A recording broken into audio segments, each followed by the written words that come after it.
Yeah, I think we're having a little technical difficulty at the moment.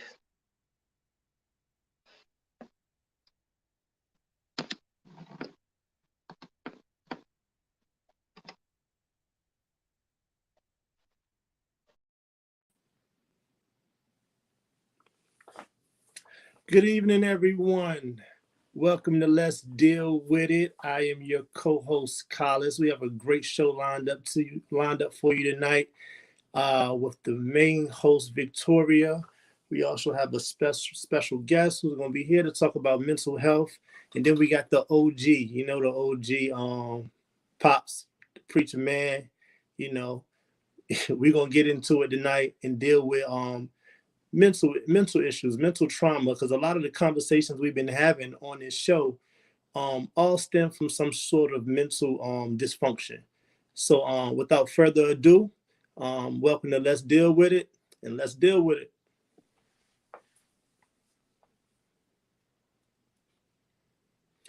What's going on, OG?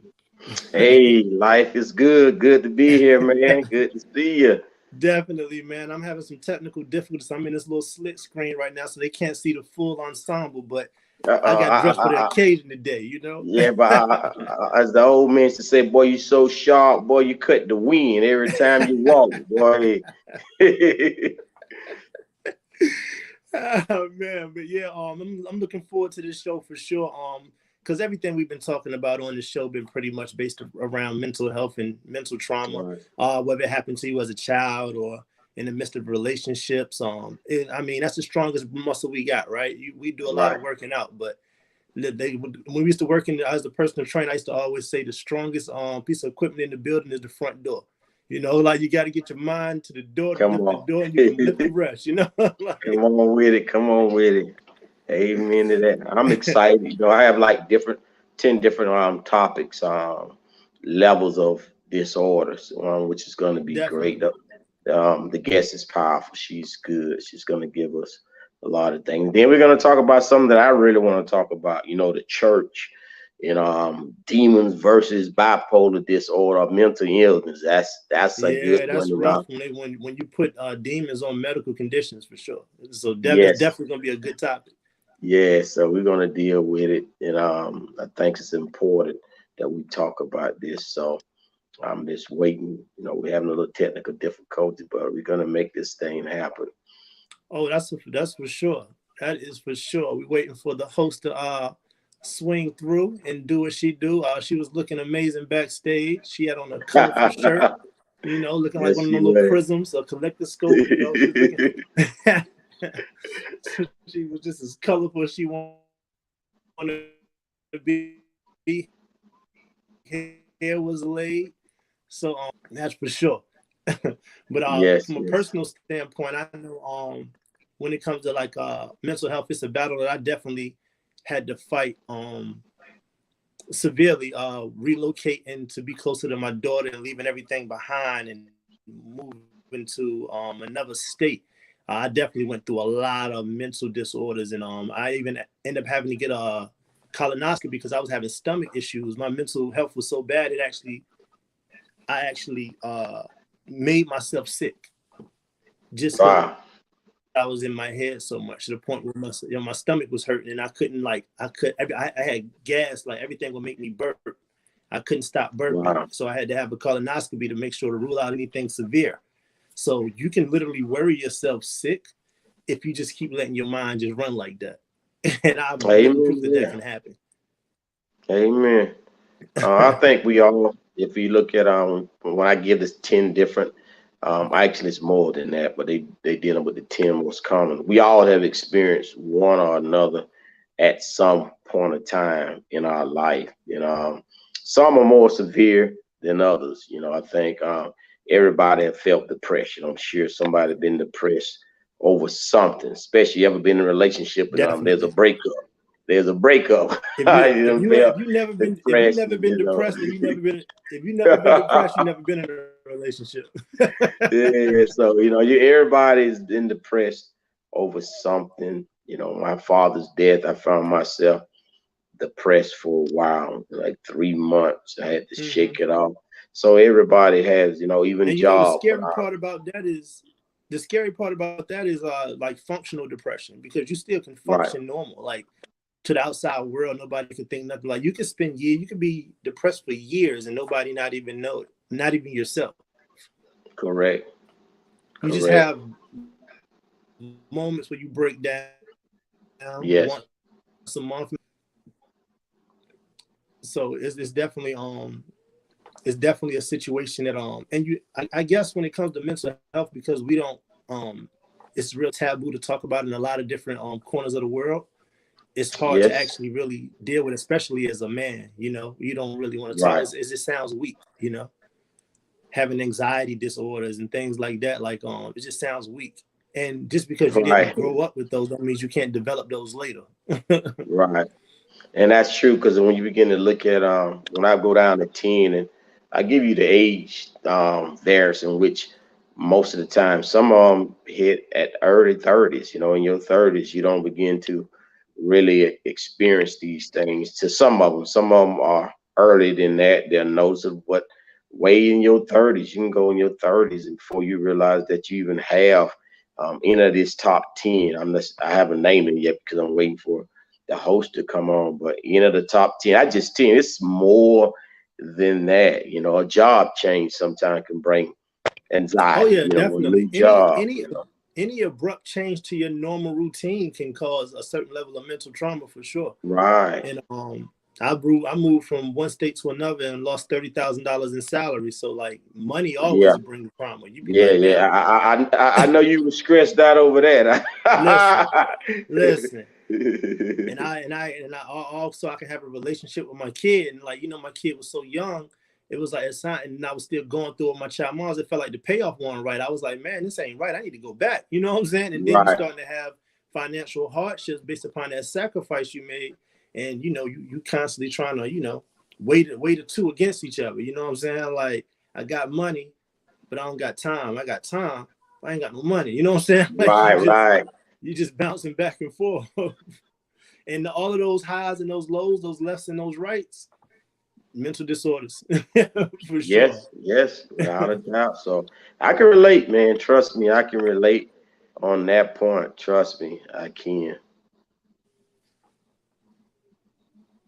There's the host with the colorful shirt I told y'all about, looking bright, hair laid. Come on, the thing's look at it. Ooh. Hello, everyone. Thank y'all so much for joining in. Oh my God. Listen, I was so excited about tonight. I was like, listen, I was talking to my dad. I was like, Dad, listen, everything's good, set. My daughter got my computer straight. I went to the barbershop. We went and got my hair laid on the side. Had to make sure my barber got me right for the night. And then next thing you know, I come in. I'm looking at a black screen. Listen. I'm looking at my daughter. I said, what is going on? And you should have all this together. And she was like, Mama, I did. And I was like, you know what? I hadn't done my makeup. I hadn't got my hair done. I'm sitting up here trying to do everything I possibly can, trying to get this together. But I'm here. And we're going to deal with it tonight, y'all. I thank God for my co-hosts who are able to hold the platform on.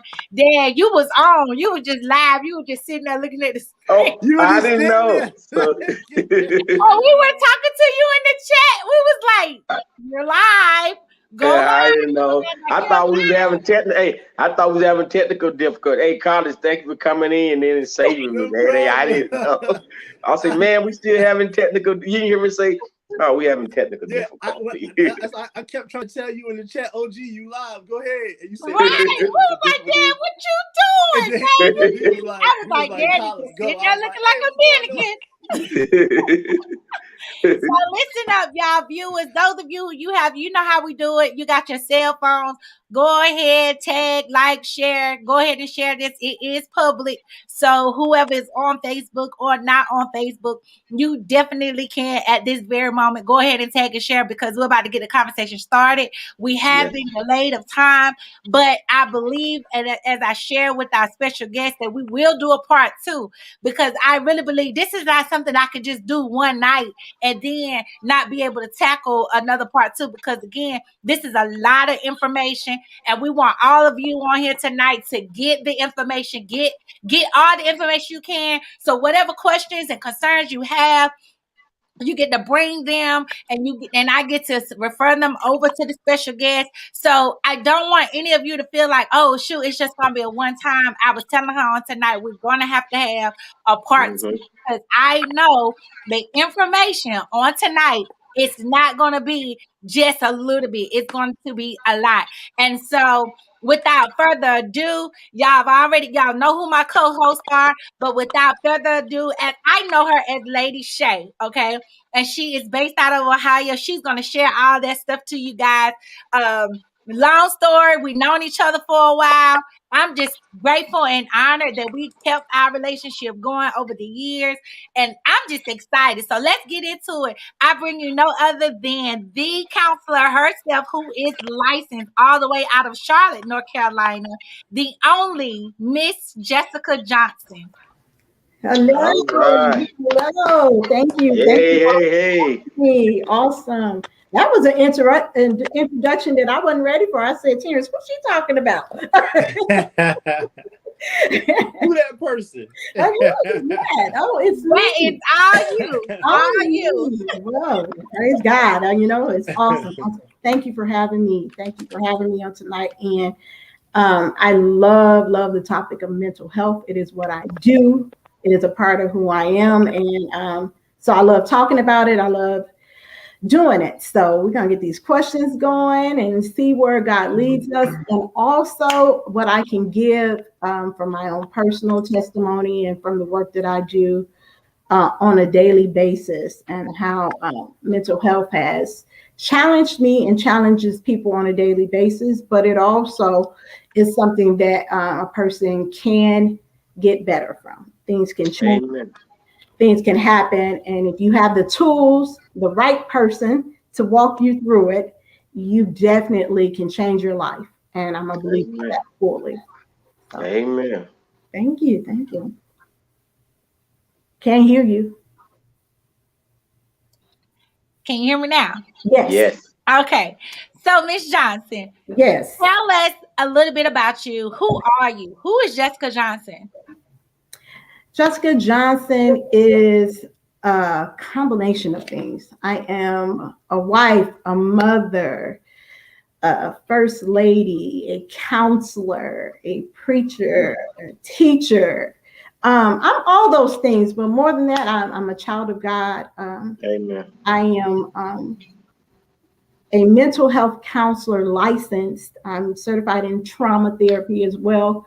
And I believe that I am called to walk out this journey for kingdom purposes, to enhance the kingdom of God and to help people live lives not only full of peace and balance while we're in the earth, but also learning the tools that they need to manage everyday life, and also to manage the things that they have experienced and the things that they will experience, and how to have the coping skills to be able to show others and themselves how to live a life full of peace and a life full of balance. Amen. Mm-hmm. That's me.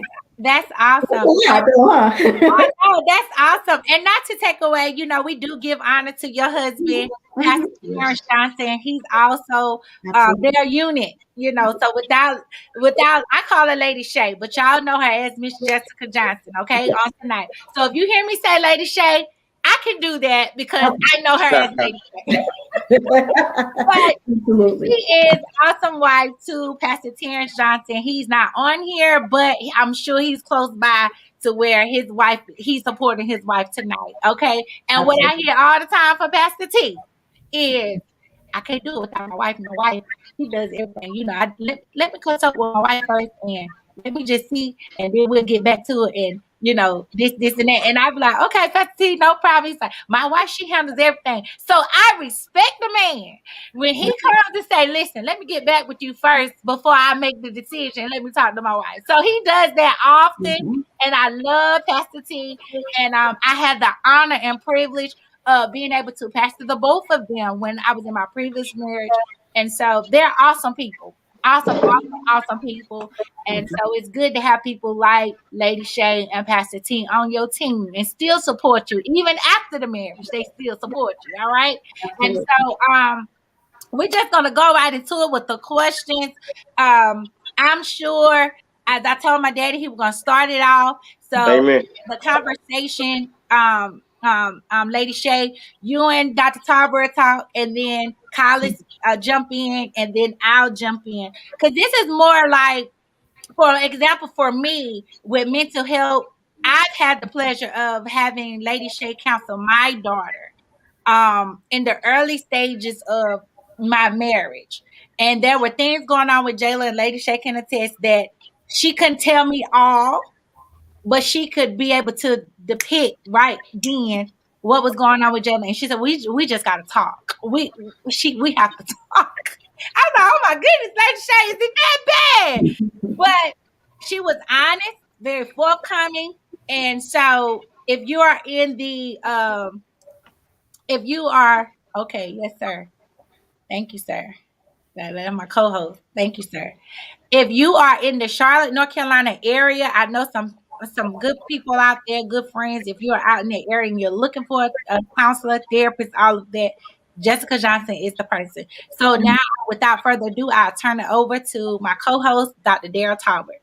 Hey, I'm excited. This is a very serious topic, and because it is a very serious topic, a lot of people's lives are destroyed, have been destroyed, or they will be destroyed if they do not find the right solution. So I just want to say a quick prayer. Lord God, in the name of Jesus, as always, Holy Ghost, we depend on you. Speak to us, Lord God. Give us a word for somebody who's listening, who may be suffering with any of the things that we talk about, and even things that we may not talk about. In Jesus' name I pray. Amen. Amen. I want to read this little article, the first part. A mental health disorder can affect people of every sex, age, gender, or socioeconomic group. Disorders can range from mild to severe. And like any medical condition, many factors can trigger illness. Those with mental disorders struggle to cope with everyday life because of their altered thinking, moods, or behavior. According to the Center for Disease Control Prevention, more than 50% of individuals will be diagnosed with a mental illness in their lifetime. While there are many medical health disorders, some are more common than others. Your view on that? I believe that's true. I think the perception of mental health and mental disorders is sometimes skewed with the general population. But yes, there are people who are struggling daily with mental health disorders, and they don't get the help that they need to help overcome them and to help deal with them and learn how to manage them in their lives. And so the statistic of 50%, I would probably agree with, just from the basic knowledge in my own personal experience, being in the counseling field, working in it prior to grad school, and working through substance abuse and all the other things that people really don't consider to be a mental health crisis, or part of the mental health crisis. So yeah, I would agree with that. And I think that if we would all be honest, at some point in each of our lives, we have had a moment where we're dealing with a mental health issue, whether it's anxiety or depression or stress, trauma. All kinds of things happen to us in our daily lives, and it falls under the umbrella of mental health. It's just that people don't really recognize that. And then those who do recognize it are not always willing to open up and say, hey, I need help in this area. So I would. Amen. I'm gonna go with. I'm just gonna name 10 just for the people who are listening. They give the top 10. Of course, you know there's 4 more than these 10. These just the top 10. Number 1 they have is autism spectrum disorder, ASD, which is something I learned today. Number 2 is schizophrenia. We know that. Number 3 is bipolar disorder.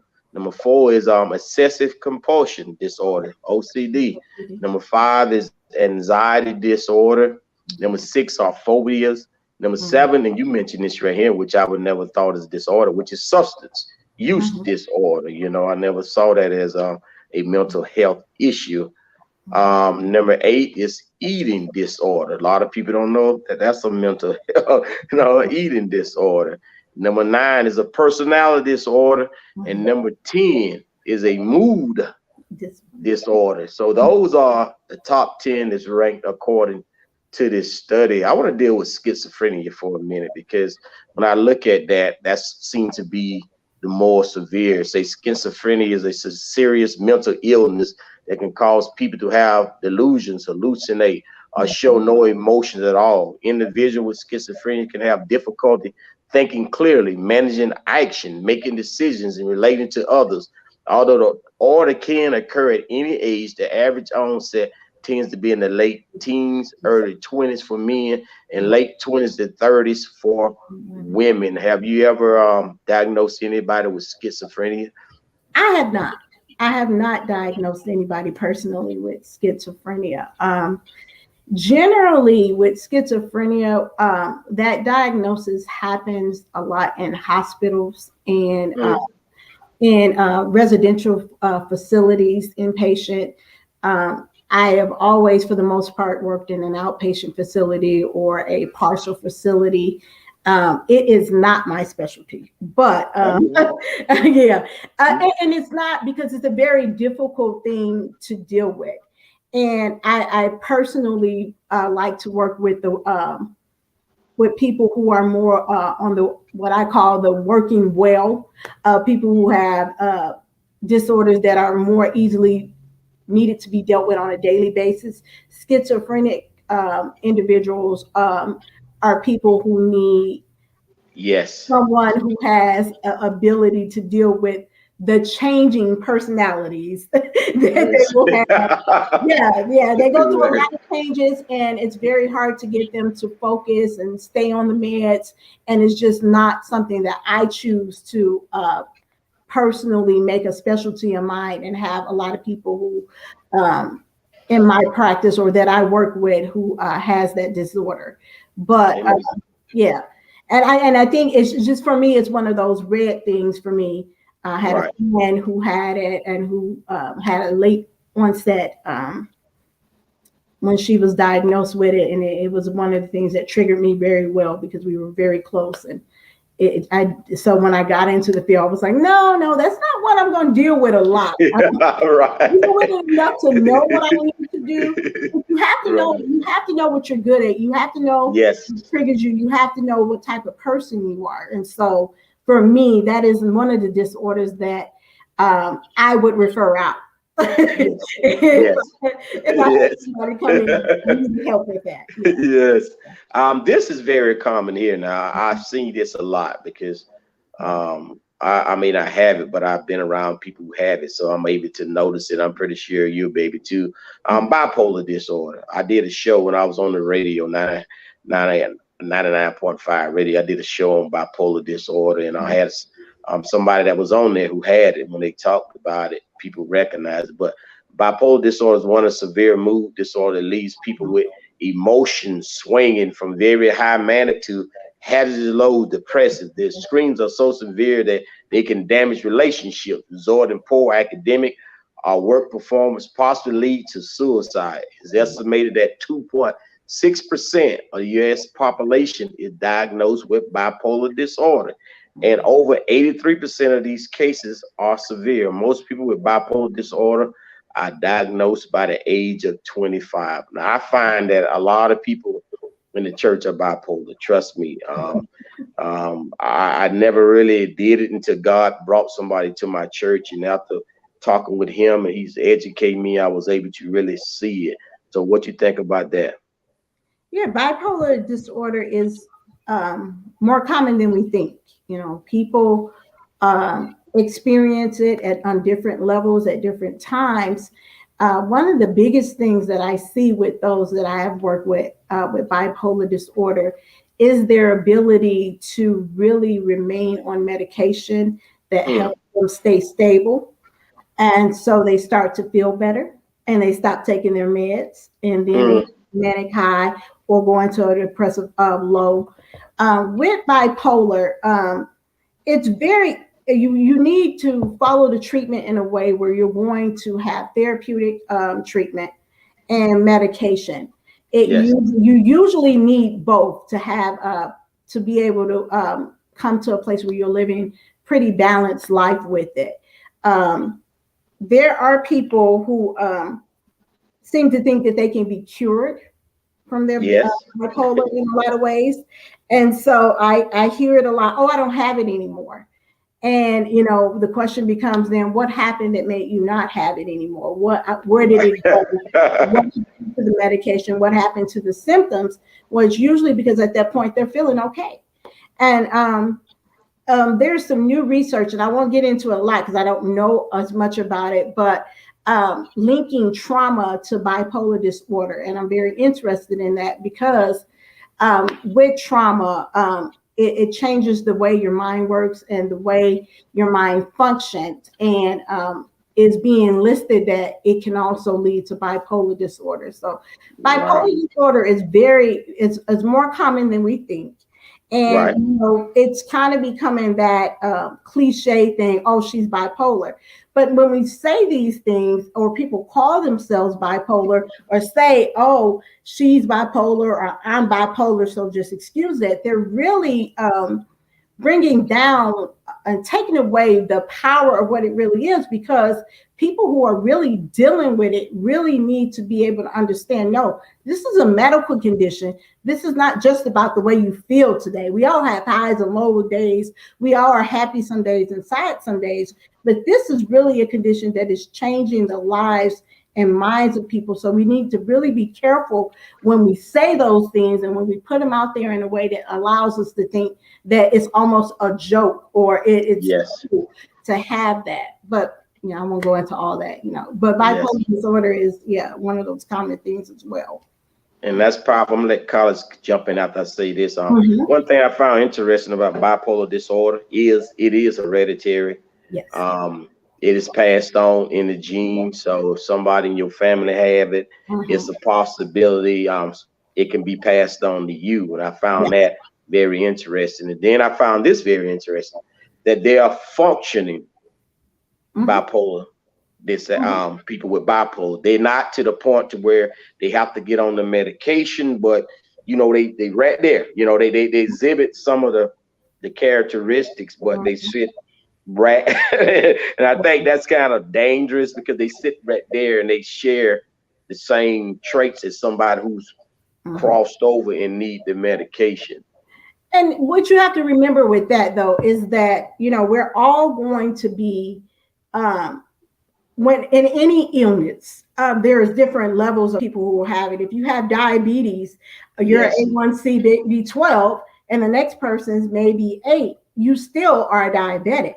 And so you have to manage it by individual person, what their needs are. And so they may need medication if they're consistently manic or consistently depressed. They need the medication and they need the counseling, but another person may be able to not have the medication, and with counseling or therapy or some other type of, well, usually those two things that keep them in a place where they're not over or too far over here or not too far over there, but they recognize enough that, you know what, I have this disorder.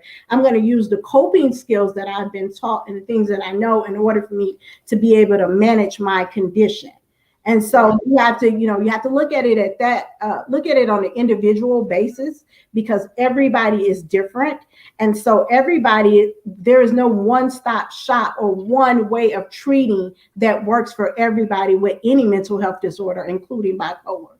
Amen. And why is it, and I'm gonna let Carlos get this, why is it's so hard for us to admit that we may have this? Maybe because you said earlier, because people make jokes about it, and you don't want to be seen as this crazy lunatic individual, because a lot of times like the person who came to me, he said for a long time he would never admit it. You know, people kept telling him and he wouldn't want to admit it, till one day he thought about his actions that he was doing and he said, okay, yeah, you know, finally. So why is it that we don't want to hear that we may have a disorder?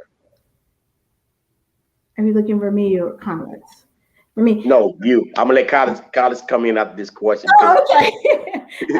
Well, I think a lot of it is the stigma behind mental health. Yes. There has always been a stigma around having a mental health disorder. It goes back to the beginning where they had asylums and we put our crazy away. Come on. And so nobody wants to be stigmatized as being crazy or broken.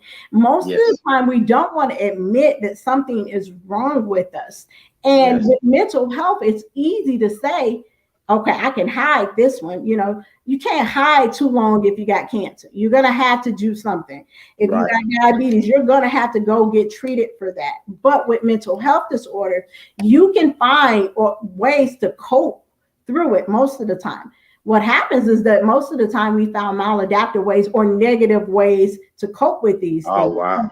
We are able to try and cope through it. And so the stigma that is around it is very strong. And especially in communities of color and Black and brown people, put crazy uncle in the back closet. Oh, he crazy. Well, no, he might not be crazy. He might just be depressed.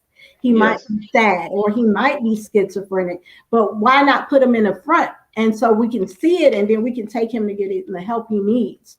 And so I think it still lies from the fact that the treatment and the thought process of actually what mental health is still stigmatized, is still frowned upon. And I don't think even recently it's still the same way, but I think even through this pandemic that people are starting to say, hey, you know what?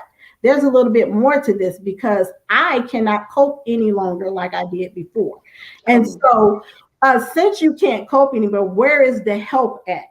And then so the mental health community is being put out there in a way that it hasn't before. And you have people who are starting to say and speak up, celebrities and politicians who are faced with mental health in their family members and themselves. And they are now voicing and taking the stigma out and normalizing having that mental health is an issue. And more people are starting to kind of turn towards it. But it really goes back to the stigma. If you feel like nobody wants to be considered crazy, nobody wants to admit sometimes that they need help. And so when you don't have to admit that, you try and cope and walk through it. But generally, most people are not doing it very well. Yes. Yeah. Collins. Yeah, I agree wholeheartedly with all of those sentiments. Mainly from personal experience, I grew up in neighborhoods and environments and conditions where coping mechanisms were king. Even just being a kid and just being real upset because my father wasn't around. Coping mechanisms would be to, I fight a lot. I beat somebody up, or I can get a lot of girls. There's always something that suppresses the real issue that I'm dealing with. And that's how something becomes a mental health disorder, usually for a person. I would be going through one thing and I use another thing to cover that up. And, after a while, it's almost like a volcano, right? Sooner or later, it's going to erupt. And it took me a while to actually understand that I had some type of mental disorders or mental confusion. I started developing, I developed anxiety disorders. I started having anxiety attacks, should I say, maybe like 30, maybe it was after I had a kid. I had to be like 33, 34 years old. I just relocated and took a big loss in salary, started having anxiety disorder. Then I started becoming compulsive because I was in charge of this new life. And if I did something wrong, then I didn't know how I would live with myself. So I would wash my hands like 92 times a day, making sure I didn't pass off no germs. I didn't want to get sick. It all came to a head, like I was saying earlier, when I ended up having to have a colonoscopy because I basically like worried myself sick. Like I didn't have nothing. It's called irritable bowel syndrome. And the only way they know you have this is if they find out that you don't have something else. But it's not like a real a condition. There's no medication for it. They just say eat more fiber. But they go in there, they do a colonoscopy. They see if you have any polyps, anything that's cancerous. And if you don't, then they just send you home with irritable bowel syndrome. But it's basically a worry disease. It's a worry disorder. So everything she said is spot on, and I can relate to it from a personal experience. Yeah, that happens. It happens most of the time. You know, when you see people who have had this full life experience, and in life when things happen that they are not fully prepared to deal with, most of the time they need something or someone to help walk them through those experiences. And those experiences vary for each of us, but how we are affected by it is based on our own view and our own lens through the experience. And so relocating, I can relate to relocating. We relocated to North Carolina a few years ago. It's been 2 years now. And that was an adjustment to us. And, you know, if I had to go see somebody in the same situation, you know, they would be considered to have an adjustment disorder, because that is a big thing. When you change your life, when you're moving, when things change from what is normal for you to something else, then it can be considered that. And so we have to really be careful when we think that we should be able to handle these things, that even if we wanted to do these things, we don't necessarily know how we're going to be affected by it once it's done. And so, yeah, that experience would be something you could have talked to somebody through, and maybe you did. Yeah. No, I didn't. Okay. I just prayed and meditated. I wasn't going out like no sucker. You know what I'm saying? Like I was good. I'm fine. You know, but it was my first child. Had the child in Atlanta. Her mother relocated to North Carolina.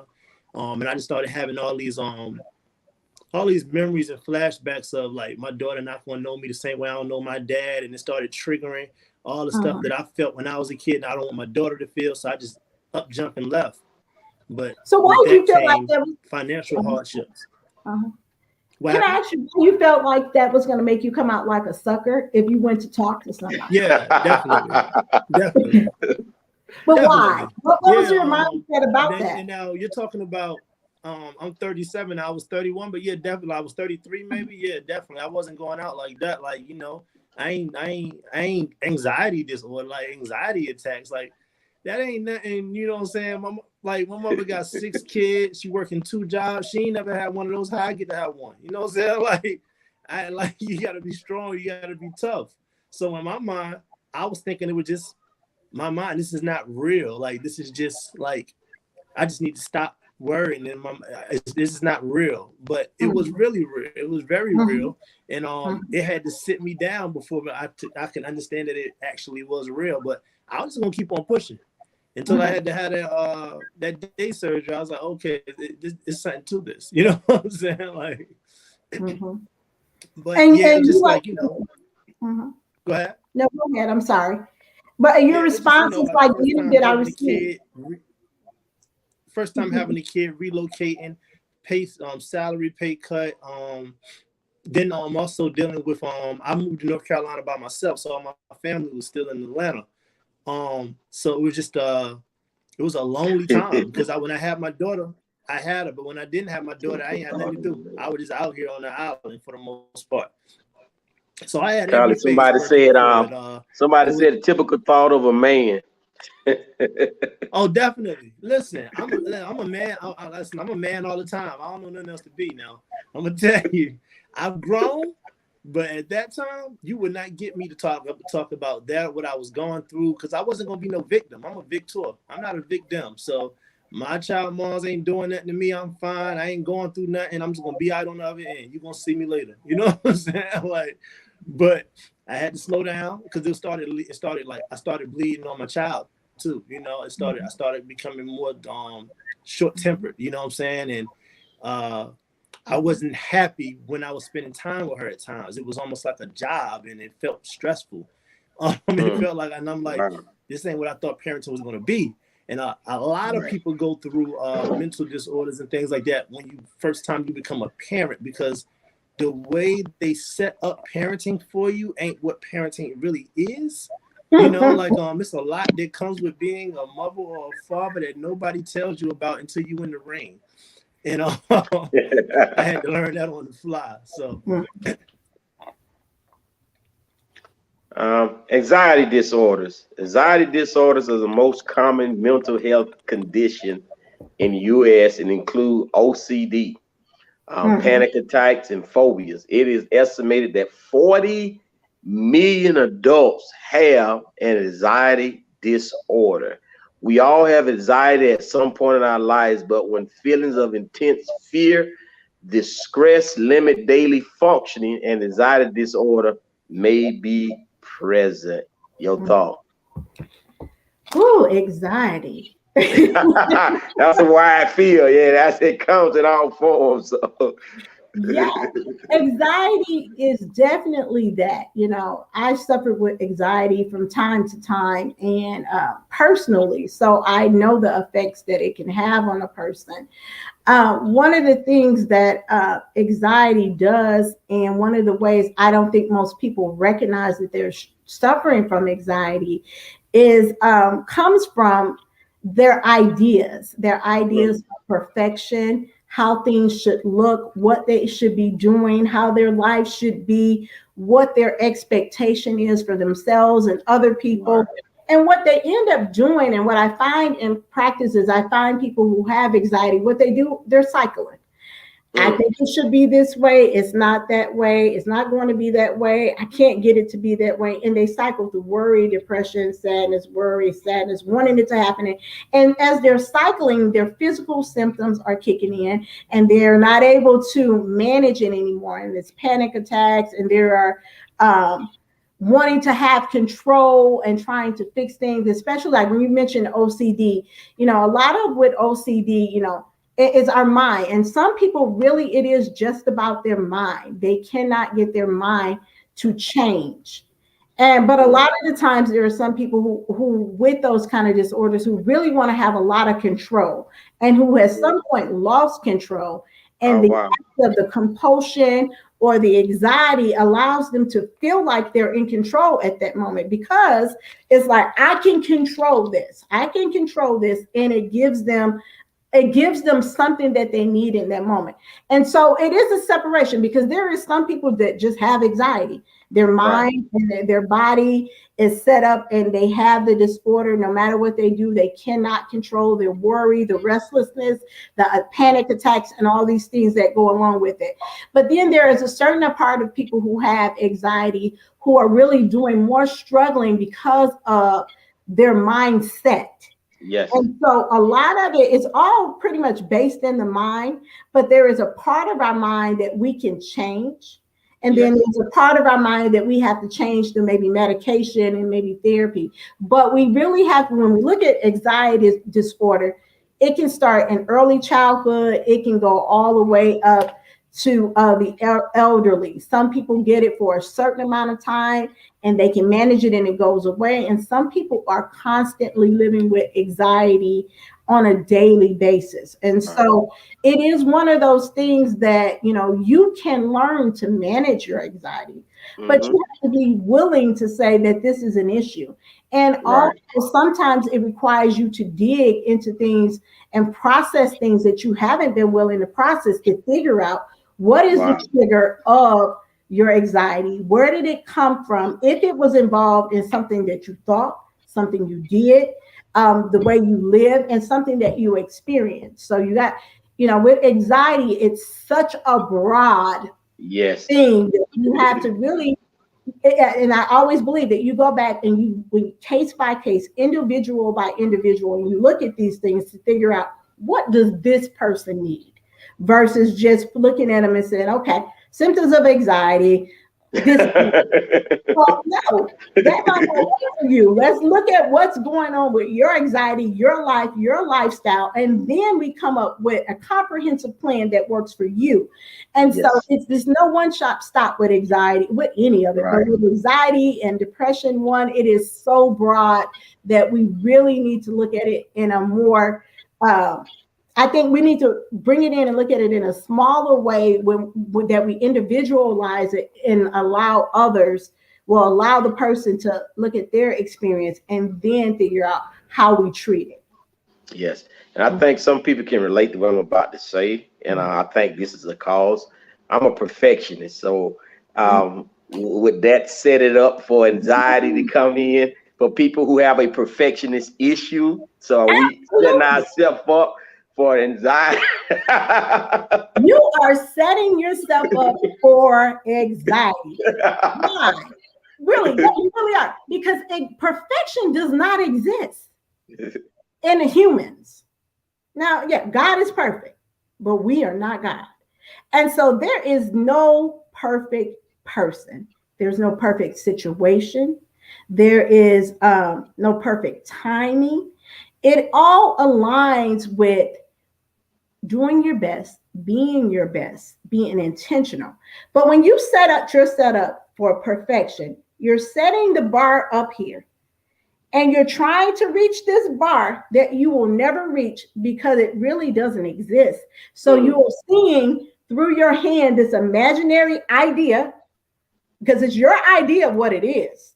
And so you get this idea of what perfection is, and then you're striving for it. And then if you can't reach it, and because you can't reach it because it doesn't exist, now you can do your best. Right. You can absolutely do your best. You can absolutely set goals. You can want things and you can have these desires. But what happens is then when your mindset is so inflexible because you're looking for this perfect idea or a perfect thing to happen or action or whatever it may be for you, that you can never reach because it's not there. It's invisible. It's only in your head. So you're reaching. So you're worrying. You're trying to get it, and you're just cycling. You're just cycling here, and you're trying to reach it, and then you may get a glimpse of it. Yes. But guess what? It's gonna that feeds you even more because you right, because you're working for something that really can happen now. And so what you have to do is, and I'm not going to say too much about this because I'm writing about this, but you have to be flexible in your mind. You have to have a palm tree mentality. And so you have to be able to be flexible in your thinking, in your mind, in your experience to say, what I am reaching for is this goal or this thing. And I'm going to be flexible enough to say that it may not look the way I want it to look when I get there, but it doesn't mean I didn't do well. It doesn't mean I didn't achieve my goal. And it also gives me the mindset to say that if by chance I don't get what I want, I am not a loser. I am not wrong. I didn't do good enough. All the things we tell ourselves when we don't reach that perfection. So-and-so got it. But we're peeping through a window and they don't got it either. They may have what it looks like, what you think it looks like, but you really have to be open to say to yourself is that when you're looking for perfection, you are setting yourself up for failure. Where would it come from? Take one example. I didn't know I was a perfectionist. Trust me, I didn't. Most time people don't know that they are perfectionists. It wasn't until I ended up going to prison and they forced me to go through this drug treatment center because they said I was addicted to money because I was a drug dealer. So while going in there, they deal with, like substance abuse, deal with stuff like that. So in their evaluation of me, that's when I discovered, hey, you're a perfectionist. And they went through what a perfectionist was. And I'm like, well, yeah, that's me. And I was good to know that, there was something for this, but what causes it? I was the type of person that I think it may have been put on me because sometimes the parents can put that on a kid that if he had older siblings that maybe didn't achieve, and they put that on him, and he had she got to be this top of the line individual that carried this load to where they got to be the achiever. So unknown to them.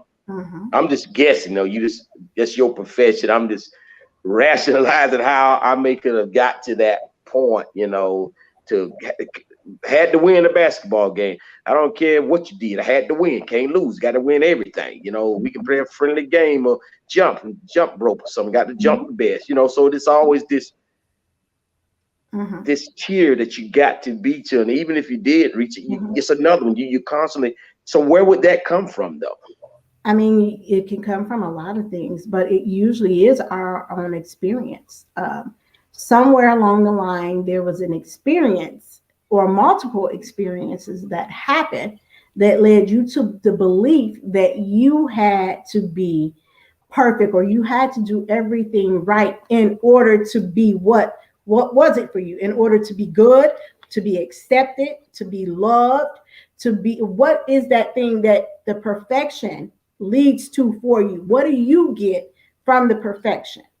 And so I'll use myself for example. I grew up, I was a little bit type A for a whole lot of years. I was, and even time was one of my things. Everything needed to be on time. And if it wasn't on time, the whole event was ruined. It could start 3 minutes late. And if it didn't start on time, my idea was that it did not work out. And so how I got that way is because I grew up with a lot of trauma. And for me, security was always important.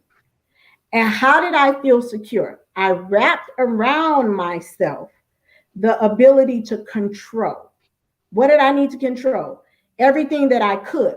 And so since I could not control other people, what I could control is where I'm going to be, who was in my house, what time I was going to be there, all these things that like that, which really wasn't control, but it made me feel a little bit of safe. But the root of it is that I needed to feel secure. And when I didn't feel secure, because I grew up always afraid, I was a scared little kid because a lot of things happened. And so all the things and all the time, I wanted to be in control. And my control led me to having a perfectionist attitude. I am going to control everything that I can.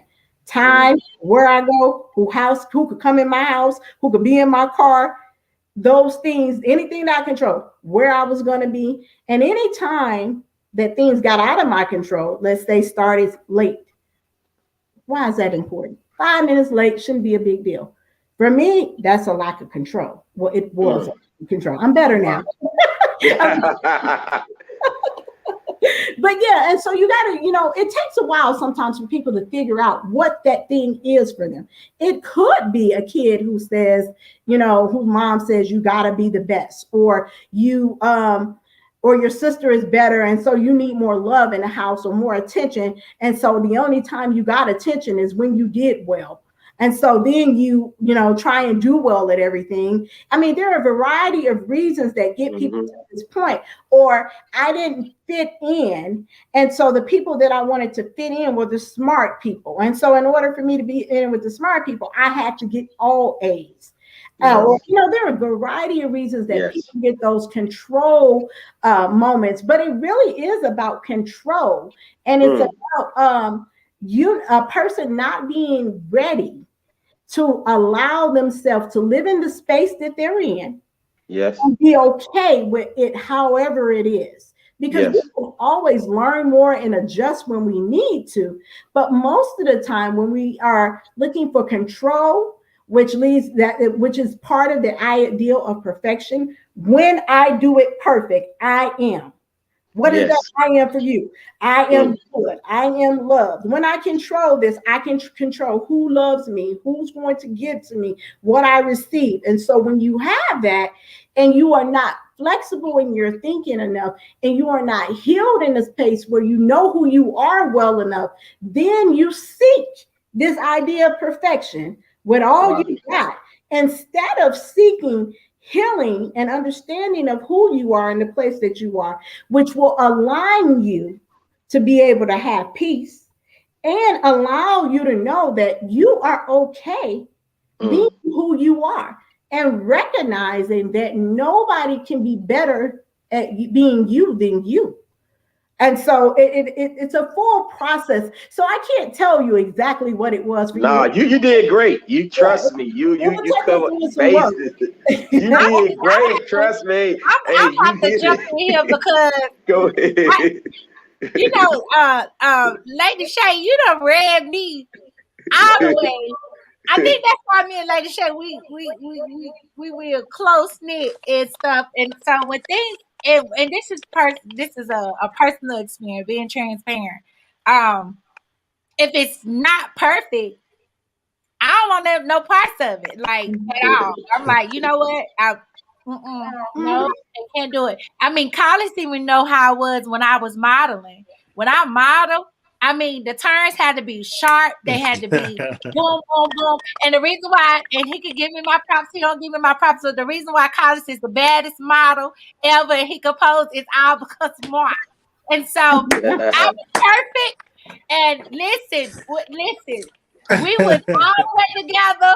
And listen, I ended up going and getting a modeling gig because I was perfect in my turning. I was perfect in my walk.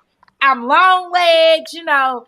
I'm right at that mark where I was 5'6", but my heels made me 5'9". And so I was perfect, you know.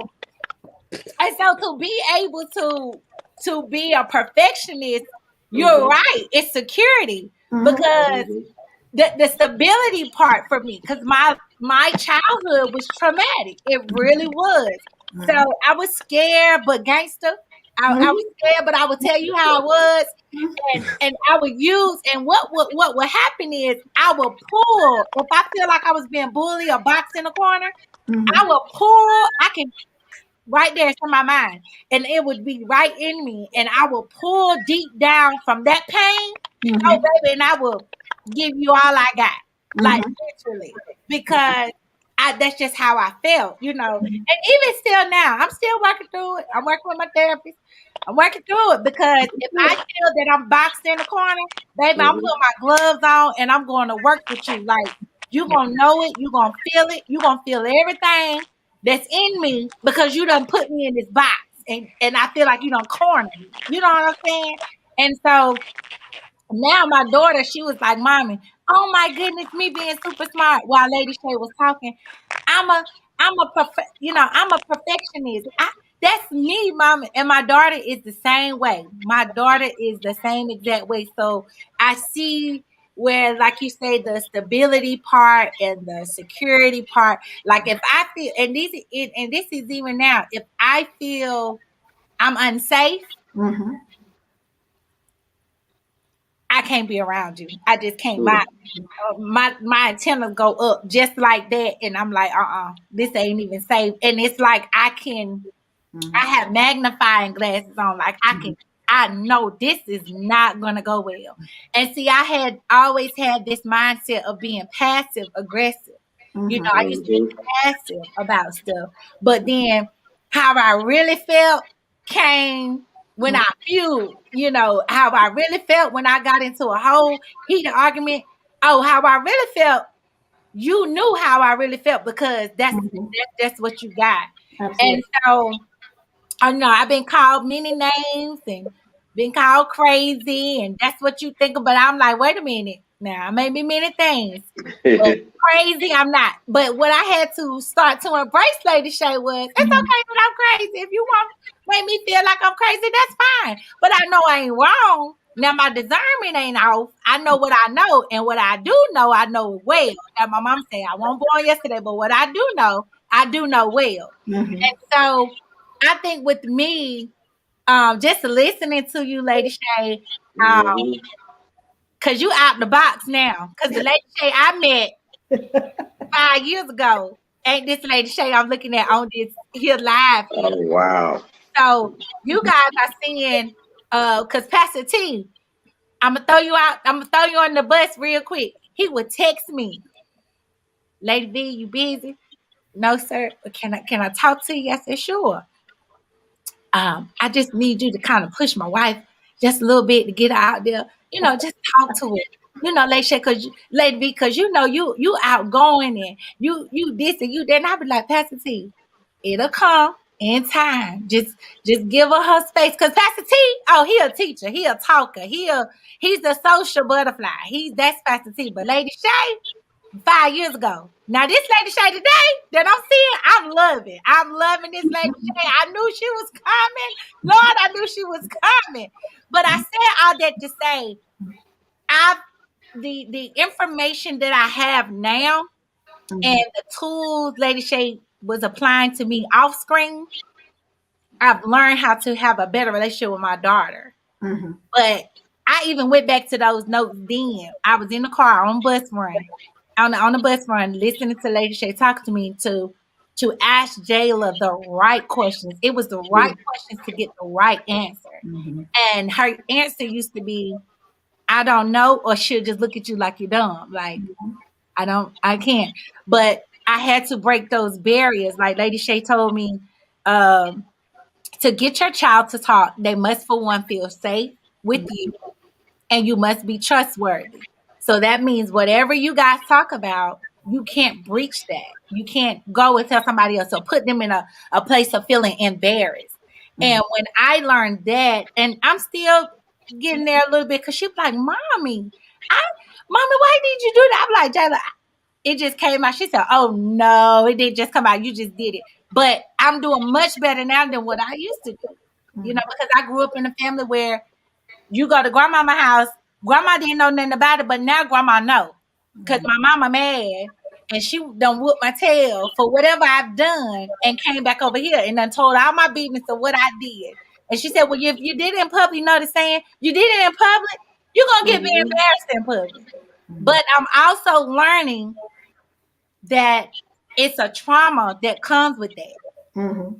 And it caused the child to do something so different. I'm no expert. When people come talk to me, and I walk into this area here, when people come talk to me, and being that I'm a pastor, I had to learn how Lady Shay used to say to me, take a break. You're not you're not God, and you cannot you cannot have the answer to every question.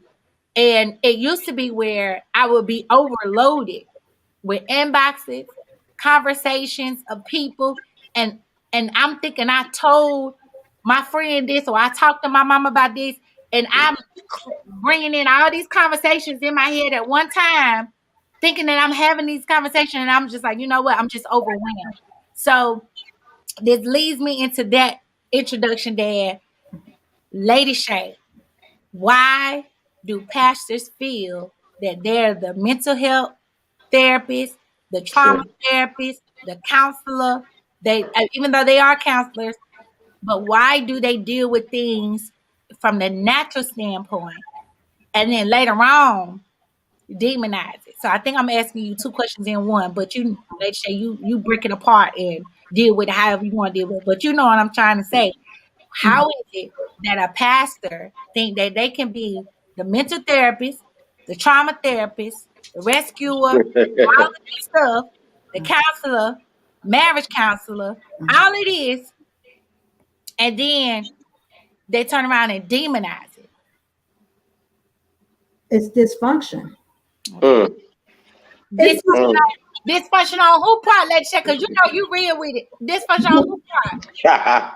Well, it's dysfunction on whomever is having that thought process. So whether it's the pastor, the bishop, the teacher, the evangelist, the prophet, whomever is having that thought process has a dysfunctional view of their talents, their gifts, and they are probably, and most of the time what we see is, let me take it back some so I can be a little bit more clear. Go ahead. However you want to break it down or section it out, go right ahead. And so in the church, generationally, the pastor has had to have all of those hats. He or she has had to wear all of those hats. And I believe that many of them did the best that they knew how to do at that time.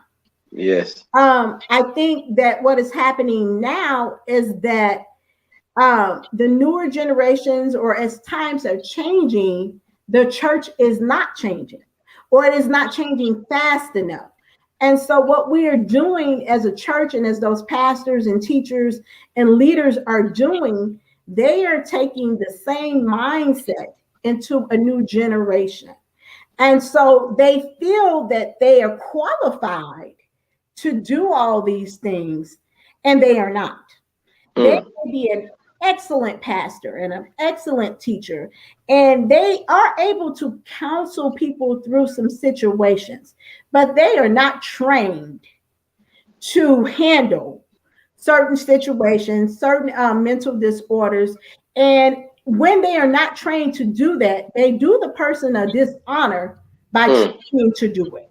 Because if I am a volleyball coach and you come to me to learn how to play baseball, I'm not skilled to teach you baseball. And if I teach you all these volleyball skills, and you go out there to your baseball game, you are going to lose. You're going to because you're not trained and you didn't learn the appropriate skills to do what is necessary to get you through that baseball game. And so when we have when we have people in leadership in church, we what they are missing is the help that they actually have. In many congregations, there are counselors and therapists and social workers and marriage and family and psychiatrists available to actually help guide them or help him lead the people to them so they can get the help that they need. Part of the problem is that they think they can do it all and they're not willing to listen. And this is not everybody. There are some who are. But when the leaders who are the heads and over big congregations or I don't know what I can't think of the name of them, but just different groups who have this control and who are not willing to say, hey, we need to change our approach to how we're helping people when they're in these situations, more damage is caused.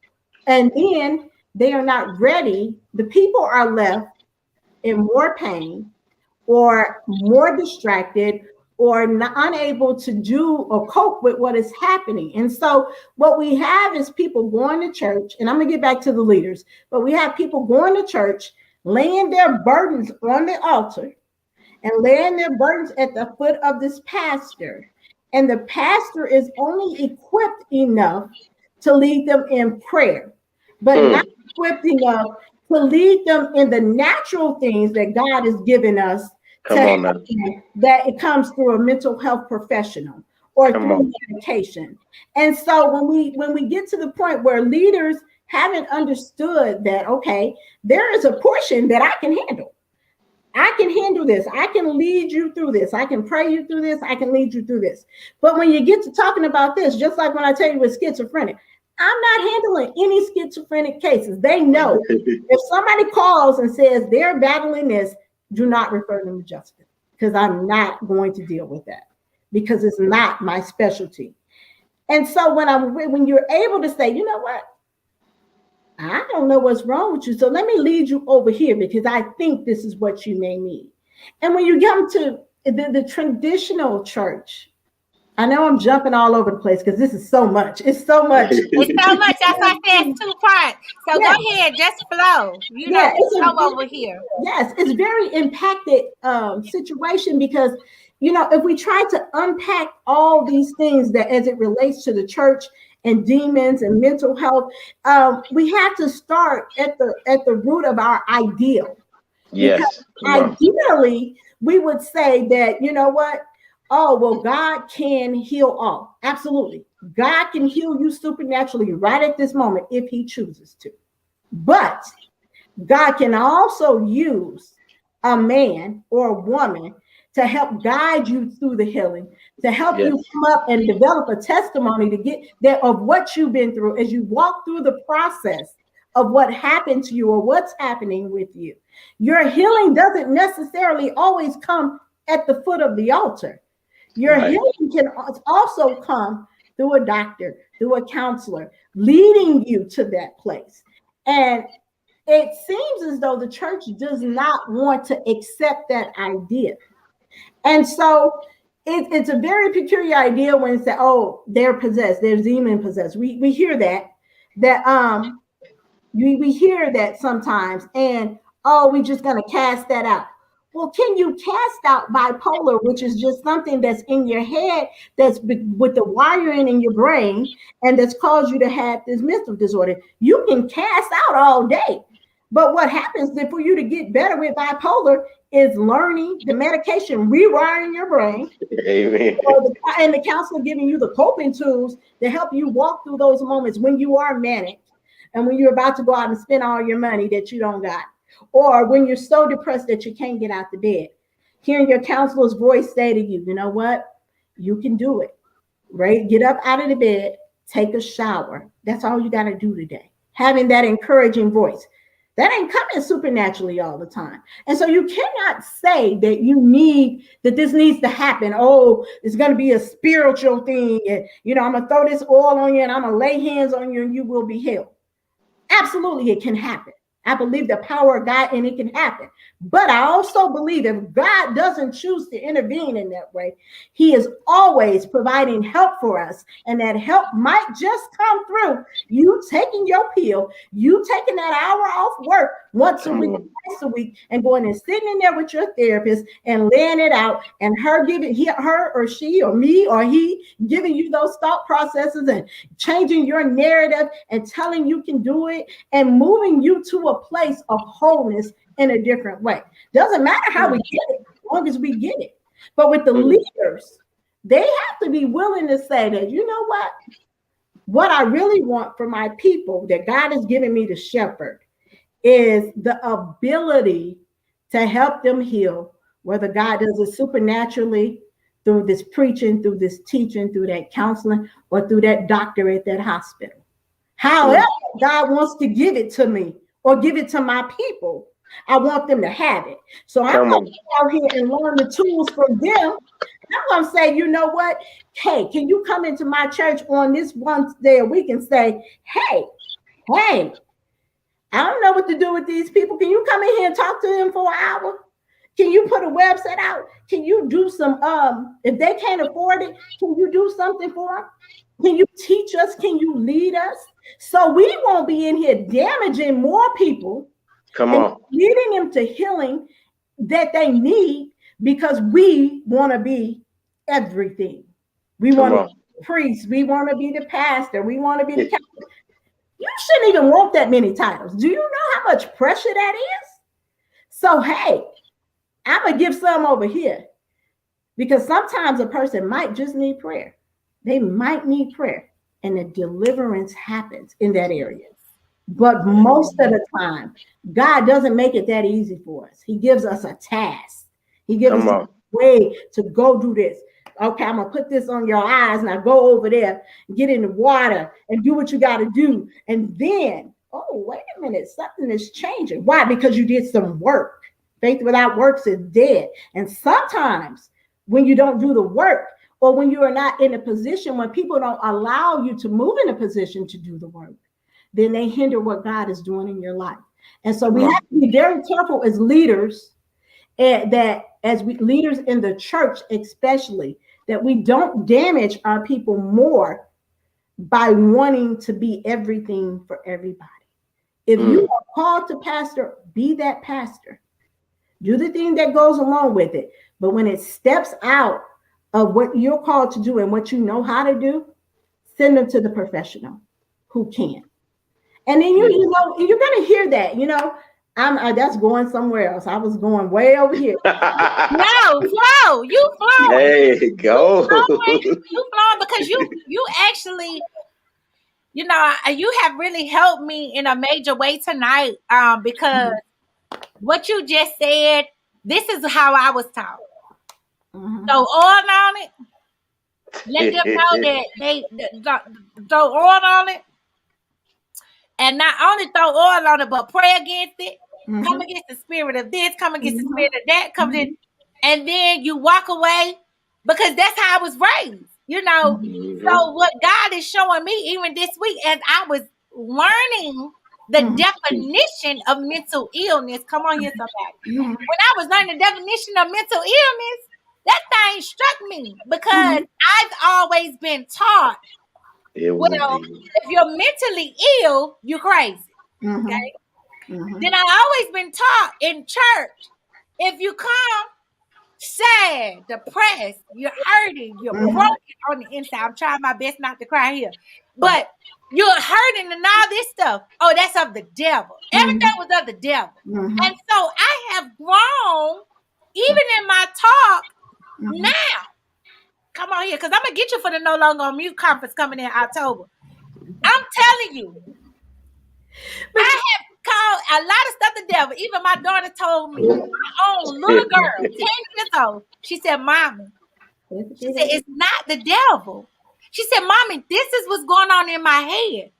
And me, I'm like, let's say, you know me, the devil is a lie. It's got to flee up out of here because I'm gonna get peace, and peace I shall have, and peace is gonna come now. So you need to get yourself together. And what I'm doing is I'm breaking my 10-year-old. So how can my 10-year-old heal? How can my 10-year-old get better? Because I'm sitting, and I hope some of you pastors and apostles and bishops and y'all been texting me and inboxing me all week. When the woman of God coming on, half of y'all jokers ain't on here now. And she here and giving us the information that we need to be better pastors, to be better wives, to be better husbands, to be better preachers, teachers, even because what I'm learning, help today, Holy Ghost. What I'm learning, Lady Shay, is that you got preachers that can spend more time with the congregation, than they do their own home, and they demonize their home, but they sitting at somebody else's table eating and say, oh, it's okay. Oh, I just love the little children. But you don't even love your own children. You disown your own children. And not even that, you turn around and you throw them children out the door. You can't even love them, those that are gay. You can't even love them, those that are LGBTQ. I'm flowing here as the Holy Ghost leads me to, because I myself just got checked on this live. Because everything I was taught, everything is spiritual. Everything is a demon when it comes to coming against natural senses. That's what I was taught. I dealt with a situation even in my pastoring where one of my mother Erica, her daughter, was dealing with something mentally. And I ain't never seen nothing like it. Never seen it. And to see her daughter go through that, and me as a leader with my ex-husband walk away and say, you need to let that go. And me, I wasn't doing the talking, but I was crushed because I knew she just needed love, and she was going through, and it was just like her emotions just broke. Like everything just happened. And even though there was other things going on, I don't want to discuss that, but I can really share that part. It was just like so much was happening. And then my ex-husband was like, I'm not touching that. I'm not putting my hands on that. I'm not dealing with that. And I'm like, but you said you was going to be there. You was going to walk her through it. And now demonize it. Oh, that's of the devil. This. So now, 3 years later, fast forward, I'm seeing I'm seeing this woman whom I pastored and now love to life. You know, I love the den, but because of the circumstances that I was in, you got a lot of pastor wives that is in this situation now.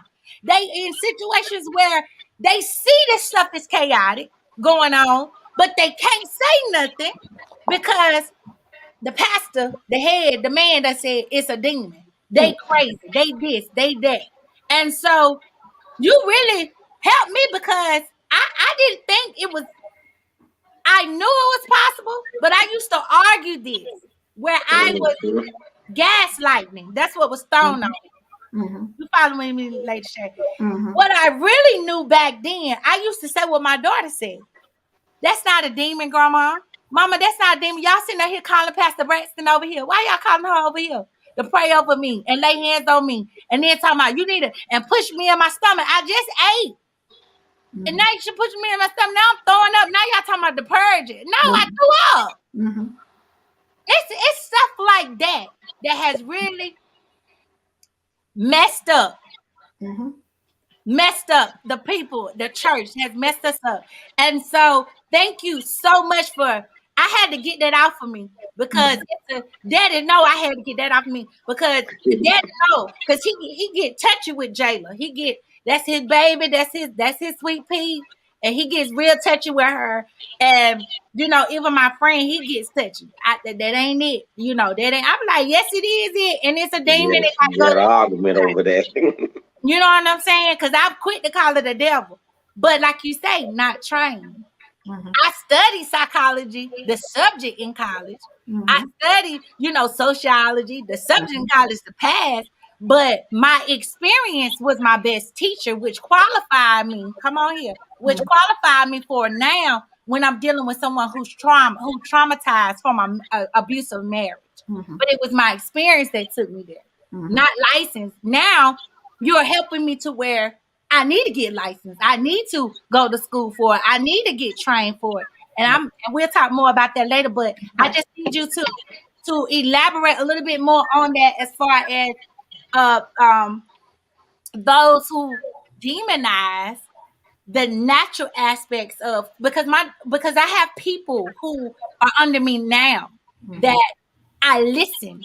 I don't immediately say, oh, that's a demon or something like that. No, I listen to understand, because some women who God has had me now caring for, even Mother Erica coaching them through, I listen to them because they're in pain. What I've learned about this pandemic, it's a lot of people who have been abused and mishandled by the church because the church is saying it's a demon.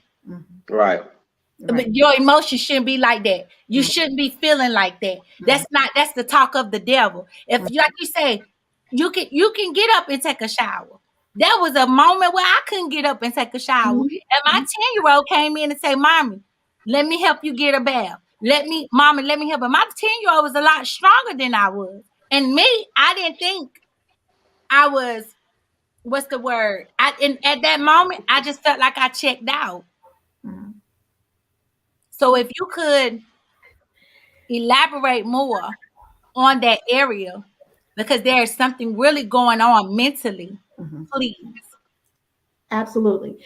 And so you're right, that happens a lot. And so what we have to do is we have to get people more knowledge. Knowledge is power. And how do we get it to the people who can influence the change? Yes. Because the pastors don't realize, well, and I think they realize, but they don't realize the amount of power they have to speak into the lives of people and to change the perspective of how people think.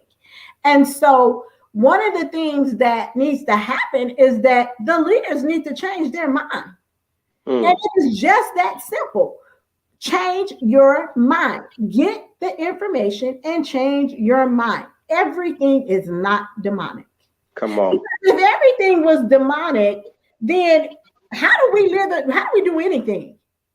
You know, the cancer demon. No, cancer is caused by mutated cells that happen in your body that become and make your body and take over the natural cells or the healthy cells until it kills you. Cancer is not a demon. Cancer is a disease. Come on. It is a dis-ease in your body. So you're going to feel it in your mind. You're going to feel it. It's going to affect you. But you can't cast out cancer. Come on. And so the difference is that people are not saying and not understanding is that the casting out of something or casting out of a demon or, telling Satan to get back, that's all fine. But when you cast it out, then it's gone, right? Right, come on. So after you lay hands on somebody and you put oil and you cast it out, and we have that power, by the power of the Holy Spirit through Jesus, we have that power. But when we cast it out, then it's gone. And so even if you're leery and you say, well, I think we still need to cast it out. All right, cast it out. But when you cast it out and it's still there, then it needs to be another option. Then how do we get you to the place of peace and healing? Because casting it out did not work. Come on. You did what you knew how to do. And so when what you know how to do doesn't work, then you need to do different if you want different results. And so if we as a church, as a people of God, want to see different results with our people and in the church, then we have to be intentional about changing the way that we do things and see things. It's a mindset shift. And it has to be a shift in the whole church. The body of Christ has to shift its mindset on how it sees mental illness and demons and things like that. Because we know that everybody. Okay, let's see. I grew up, and I'll be a little bit trans. I didn't go to church when I was a little kid. Okay, my mama stopped going, so I stopped going, and I thought I learned some stuff real early, and I was like, I'm not messing with these hypocritical people. I didn't really know what hypocritical meant when I said it, but these people ain't right. I knew that I didn't think they were right. And so I didn't get saved until I was 20, my own personal relationship with Christ. So all of my childhood, I had a perception of what the church was like and what it was going to be like and what they could provide for me, which I felt was nothing. Mm-hmm. Because we have a bunch of people who are doing the same thing as the people over here. And I know this is going somewhere different, but the point is that I had a basic idea, though, of the time I did go to church. So I thought, yeah, you might could cast some out. And I was told that God could do anything, so he would have fixed it. But I didn't have the knowledge to know that there was a rule book. There was a guide. Like the Bible gave us some instruction on how some of this stuff would happen. Right. And so when we look at the word, and the word says gives us a whole bunch of instructions on how to do things. But one of the things that, it is clear about is that God can do anything. But God tends to use people in the earth. Yes. To work on his behalf. Right. I believe it's relationship. He created us to be in relationships.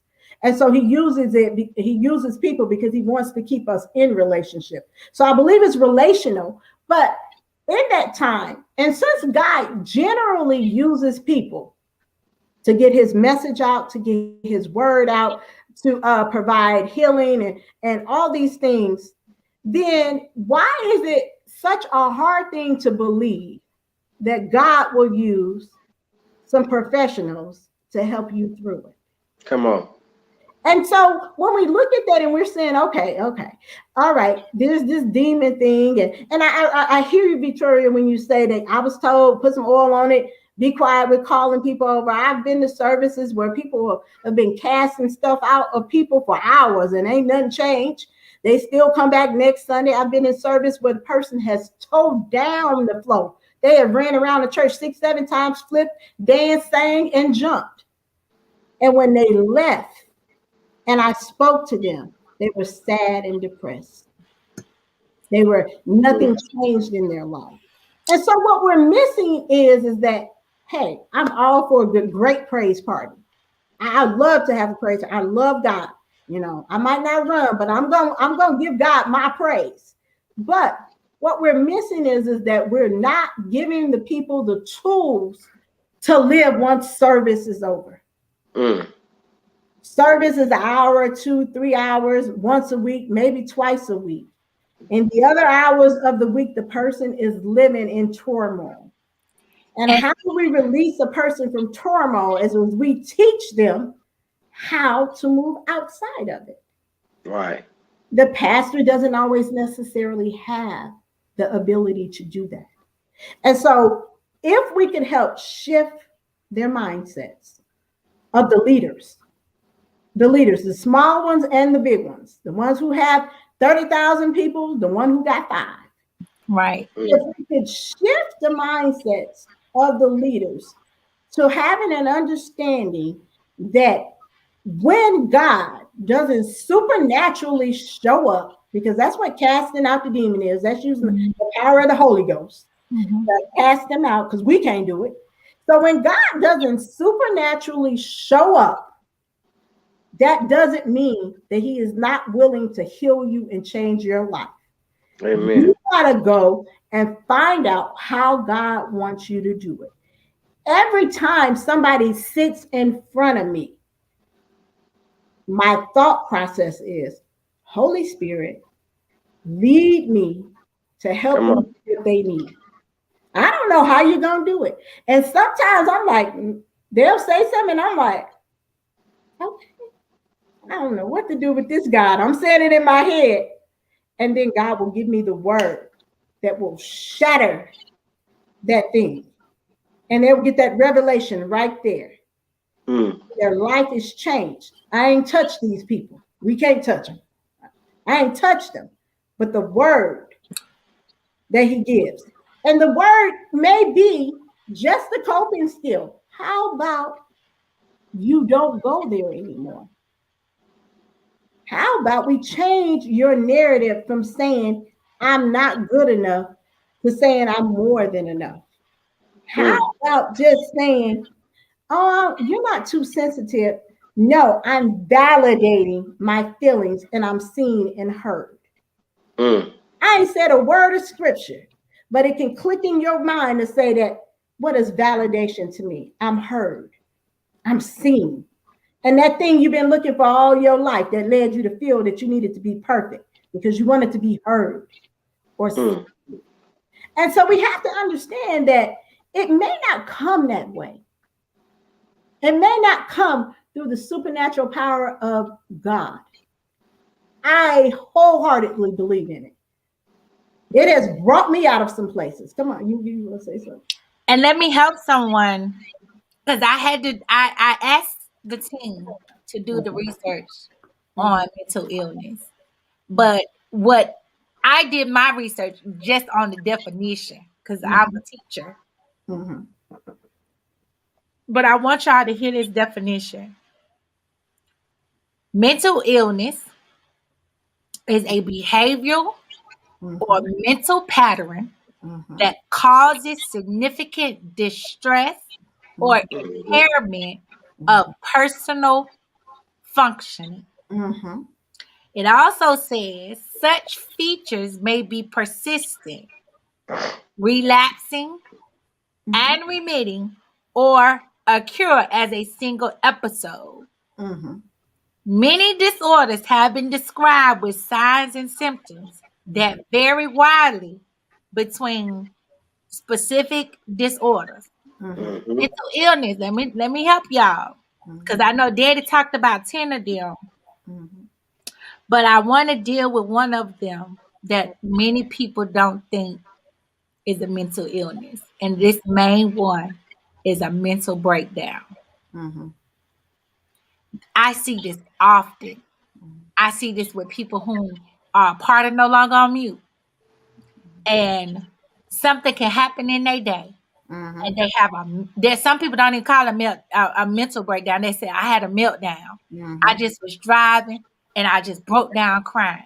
You know, we'll use those type of terminology. You know, I broke down and cried, or I, did these types of things. And so most of the time, because I've been on antidepressants before, and I'm thankful that even after the trauma I just went through, I had to get me an anxiety medication to calm myself, because I started having panic attacks because certain things would trigger me. And so I went to the doctor because I had a seizure. When was it? Last week. I had a seizure. And the doctor was like, I had a seizure, but when they went in the CAT scan, it was no trace of a seizure. So I went back to another doctor, and they said, no, you actually had a panic attack, which my body started going through convulsion. And so when I talked to my doctor, she said, this is what we'll do. Because I got a whole new doctor. I got my OB doctor seemed like she know better than the regular practice doctor. And she said to me, she said, Victoria, let's see, because epilepsy, it mainly occurs when I'm dealing with a distress or very emotional situation, and it'll trigger and it'll just go out. So she said, let's change your dosage. So my dosage was high. She said, let's change your dosage. And because I don't want the epilepsy seizure medication to overpower the anxiety medication. So let's lower the dosage and let's see how you do with your anxiety medication. She said it's going to take about 3 to 4 weeks for us to see, but let's see how it do. When I tell you, after I got a different opinion and finding out, like, okay, I got to channel my when things trigger me, I find a different coping method by either journaling, which is one of my strong suits, or I call and holler at my daddy ear. And I talk to my daddy, Daryl Talbert. I'm talking to him on the phone, and he be like, okay, daughter, now calm down. Let's back this thing up. Let's find out why you feel like this. And then I'm talking to him. And then he'll say, well, daughter, you shouldn't even be yelling at her because, to be honest with you, you could have killed it right there. And I would be like, but no, daddy, you don't understand. Now, this is the child in me because it's not prophetess. It's not pastor. I'm asking my dad to console me in an area where I was upset and disappointed. Exactly. At that very moment, that medication ain't doing nothing for me because I'm just needing to talk to my daddy. So after I done talked to my daddy ear off for about 2-3 hours, he give me one 15-minute, 20-minute conversation and said, now, daughter, you ready? You done? Say, yes, sir. He'll tell me what I need to know. And then I'll be like, Daddy, now you should have told me that in the beginning. And then he said, no, I needed to hear what was going on to tackle so you can get the information and know what to do differently. And so, as you stated, Lady Shay, all of this goes back to somebody listening, somebody being trained. And I know my daddy being trained because my daddy is a counselor. He's a marriage counselor. My daddy got so many degrees. It's about 100 of them in his office area. It's ridiculous. But my dad said to me, knowledge is power, daughter. And he said, you're so knowledgeable. He said, it's amazing how you're so knowledgeable. And I'm like, no, that ain't like you, though. Because my daddy can hear something and he can hear it and pinpoint that very issue in me. Even and let's go here because somebody said, well, why y'all not talk about relationships? Because there's issues in relationships. We'll talk about it. That's why I said it'll be a part 2 series. But we wanted to deal with all this meat tonight so people can understand the definition and understand why mental illness is happening. So please don't get upset. We'll deal with the relationship. Somebody said they're in a domestic violence abusive relationship, but they've been in it for over 30 years and they feel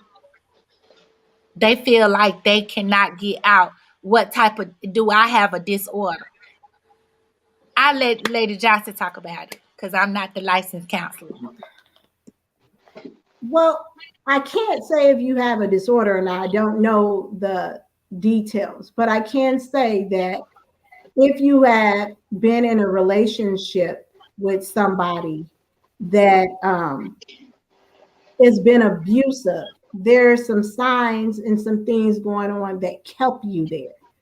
And so what you need now is the ability first to get out of the relationship, but that comes with building up the strength to do that and learning the things that you need to know that won't draw you back into it. Because if you stayed in it 30 years, there have been numerous things that kept you there for a variety of reasons. And so what a mental health provider can do for you is help you figure out what those reasons are, connect you with some people who can help you on different levels as far as maybe housing, money, support, but also help you understand why you chose to stay in a relationship for that amount of time when it has not been healthy for you.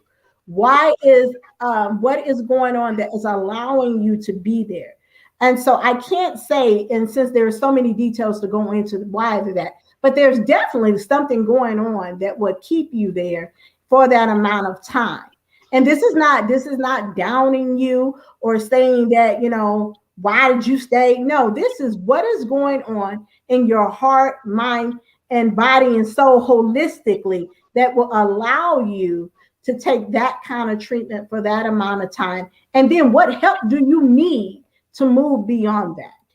And so I can't give you a diagnosis or anything like that. Assessment will be required and a whole lot of other stuff. But what I can say that no matter 30 years or 30 days, there is help and freedom for you. There is life after this. There is wholeness for you. There is peace for you. If you are willing to move forward, seek it out, change your ways, change your thoughts, change your actions, change your life. So it is available for you, but you have to go first step, seek it out.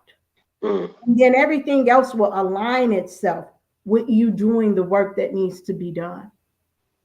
And I'll be praying. I don't know your name, I can't see it, but I will be praying for you as well, that you get the assistance that you need so you can live the rest of your life in peace and in balance. She said she'll email you. I told her she'll email you. She does not want to be out here because she is a That's okay. permanent first lady. So Okay. Okay. Absolutely. And putting it out there. I do teletherapy at this point. So I can see people all over North Carolina, and I'm also licensed in Ohio. So Ohio and North Carolina, wherever you're at in North Carolina and Ohio, and I can see people, but absolutely, we got to understand that sometimes what it look like ain't what it is. You just need somebody just to say, hey, there's more to you than that. There's freedom for you on the other side of that. Let me help you get it. Let me help you. What do you say to that who is experiencing a narcissism? What type of ma'am? Narcissist. Who's the narcissist? The person or the person they're in a relationship with? The person they're in a relationship with. The man is the narcissist. Run. Yeah. Because let me just say. Well, what if he used the excuse of his childhood trauma to continue the narcissism that he manipulates me with?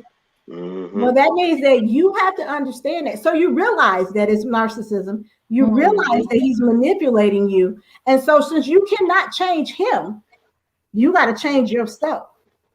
And so when you're dealing with a narcissist, there's so much that's going to be happening and going on, and they make you feel bad and they manipulate you and they gaslight you.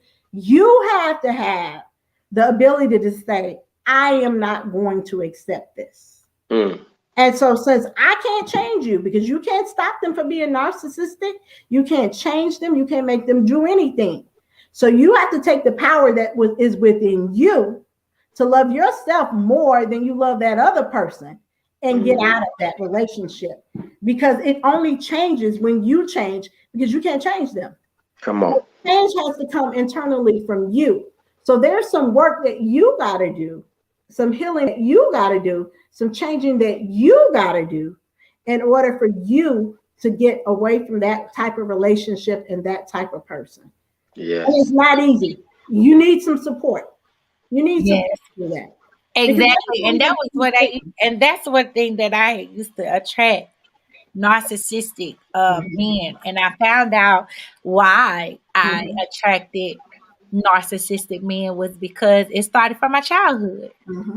And so when you learn that behavior is not normal, when you learn that behavior is not acceptable, you start to change the dynamics of it. And I'm telling you, I'm a living witness. When you're with a narcissistic man, it don't get better. It get worse. And the manipulation gets worse, and it does not stop until you make the decision. Say, hold up, wait a minute. Now I'm not crazy. Now this I ain't crazy. And so you got to get the healing. You got to get the help. It's trauma. Lady Shay is a trauma therapist. She told you she's licensed in North Carolina. I know somebody just said as is she licensed in Texas? Listen, she's licensed in Ohio, and she's licensed in the state of North Carolina. So I don't know what her out of state fee is. I don't know, but I know she's licensed for Ohio people and the license for North Carolina people. So y'all know how y'all folk trying to do. So listen, your insurance is not gonna cover out of state costs. It ain't gonna do that unless you're gonna pay out of pocket private. So that's a lot of sessions. Do I recommend it? Yes. Do whatever. Invest in your mental health. However you gotta do it, invest in it. Lady Shay, another question on relationship. Okay. If two people are dysfunctional, how are they able to succeed? I know that's a weird question, but hey, you got some folks dysfunctional nowadays, so I'm just saying. And what has to happen is that both people have to be fully committed to changing themselves. Okay. And so the dysfunction in the relationship will not change if both people are not committed to changing themselves, dealing with their stuff, Yes. and then being committed to healing in a way where they're healed, so they can be a better person to themselves, and then it will follow out to the relationship.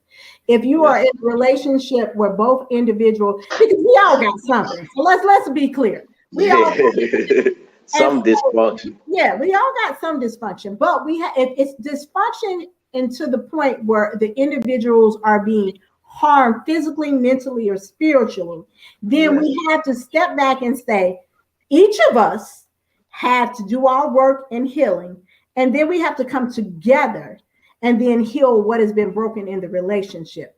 If both people are not committed to changing, healing, and growing, it does not work. One person does it, it's going to just get worse, because then they're going to even see even more in the other person as they heal. And if both people have to be open and have to give each other grace for the change, because they're not going to change overnight. And so if you are in it for the long run and you are both doing the work, you got to be willing to say, okay, there's some grace for the change here. But we need to see a consistent pattern of both of us doing work to improve the areas that we need to improve in. If it's not, it generally doesn't work. It doesn't. And so if you and your partner are willing to both be intentional, intentional is my word, because it takes a mindset about changing the things that are dysfunctional on your behalf, not your other partner's behalf, because you can't work on their stuff. You got to work on your stuff. And so you're working on your stuff and you're healing and you're getting better, and they're working on their stuff and they're healing and get better. Guess what? Everybody gets better. And so both people have to be intentional and willing to change, but you also got to give each other a lot of grace in the process. Mighty God, a lot of grace, Jesus. A lot of grace, a lot of Lord, grace. let me fall out in the floor. Let me go find a sheet. Listen. I'm telling you, we need, even not just in relationships, in our family, with our children, with every relationship we're in right now, we need to extend more grace. Yes. Because everybody is having a hard time right now. And we could just be a little bit kinder, give a little bit more love, smile a little bit more, let a few more things go, we would all be better. And see, what we don't recognize and that we need to recognize is that as we get better individually, then our houses get better. Then it extends out into our jobs. Yeah. Then it extends out into our community.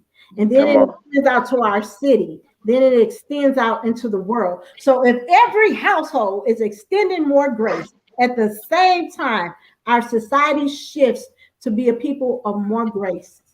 And then we become better. We become better people. And that's what we need in this time. And so we have to be very mindful of just being a little bit more graceful. Just give a little bit more grace in this time. And I promise you, I've seen it. I see it in my own stuff, because there's some moments, believe me, as I tell my clients, I look good on this side of the chair. I look good on this side of the chair, but I'm still human. So as I work, I need you all to work to show more grace. That kid get a B instead of that A this time, give them some grace. Give them some grace.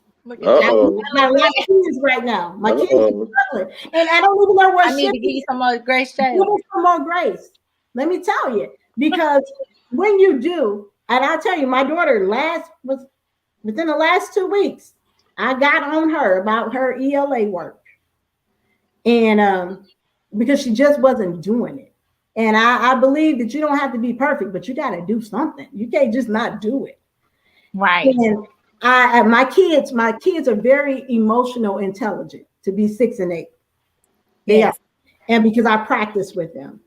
And that child came in the room to me and she said, and I asked her, I said, well, what's going on? And she came in and she said, Mommy, I need you to stop telling people to push me. I said, okay. Okay. And I said, Jayla over there smiling. yes, I know Jayla. Well, Evelyn got me all together last week. So, and she said to me, I said, why? And she said, because sometimes I don't know how to do more. And so I had to apologize to my baby. I said, I'm sorry. And I will not tell anybody else to push you. But my expectation of you is still that you do your best. And what that did for her, and this is important, why this is important is because her willingness to communicate now at 8 saves her from growing up feeling like she has to be perfect because mommy wants everybody to push me beyond my limits. And now she knows is that when mommy says my best is enough, absolutely my best is enough. And knowing that will prevent her from growing up always feeling the pressure of trying to meet what we think she should be. And so that was an eye-opening for me. You know, she's always been very open with me. I'm very open with her. But it helps us as adults to say, hey, what areas do I need to tweak something in? What area do I feel some extra pressure in, or that I'm not doing so well that I need to give myself a little grace on? We had to, and I don't know where this is going, but we have to stop gaslighting ourselves. Because, you know, we're used to other people hearing gaslighting from other people. But most of the time in here, we're gaslighting ourselves. I'm being too sensitive. I don't want people to think I'm too needy. Am I overreacting? Am I asking for too much? Absolutely, you're not asking for too much. You deserve that pay raise. You have that degree. Absolutely. No, I'm not overreacting. When you said that to me, that was disrespecting and it triggered something in me. Stop gaslighting yourselves and believe that you are able and you have the ability to give yourself a little grace. So if it's been a hard day, it's been a hard day. Okay. Can you give a definition, Lady Shay, for gaslighting?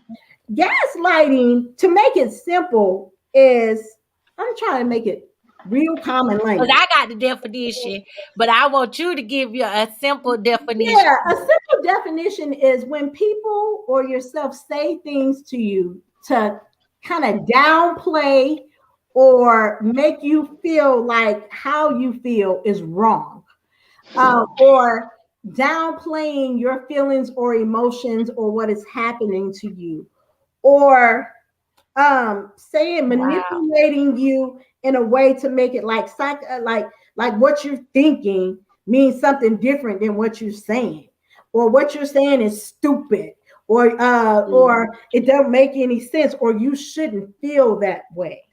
It is it can be making you doubt yourself, doubting what you think and doubting who you are. Question their sanity. Yeah. Yeah. Oh, it wasn't that bad. You just hit me in my face, but it wasn't that bad. Oh, that was bad. Yeah.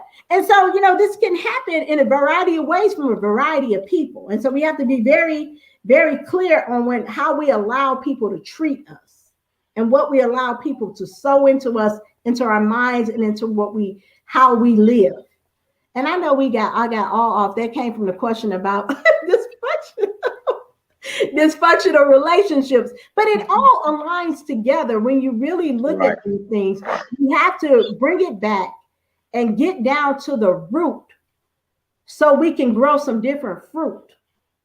Because the fruit that we've already been growing is not working. So we got to dig up those roots and plant some new things so we can grow some new fruit or some different fruit. And that fruit will align to make our lives different. It is a mindset thing. Uproot the things in your mind so you can change your mind, change your thoughts, change your actions, change your life. I say it and being intentional about it daily. Come on. Okay, I'm done with that. I'm sorry. And Lady Shay, I Yes, got after all that you said tonight, mhm, that final thing about balance, tackle balance. As you being a licensed counselor, how are you able to balance your life?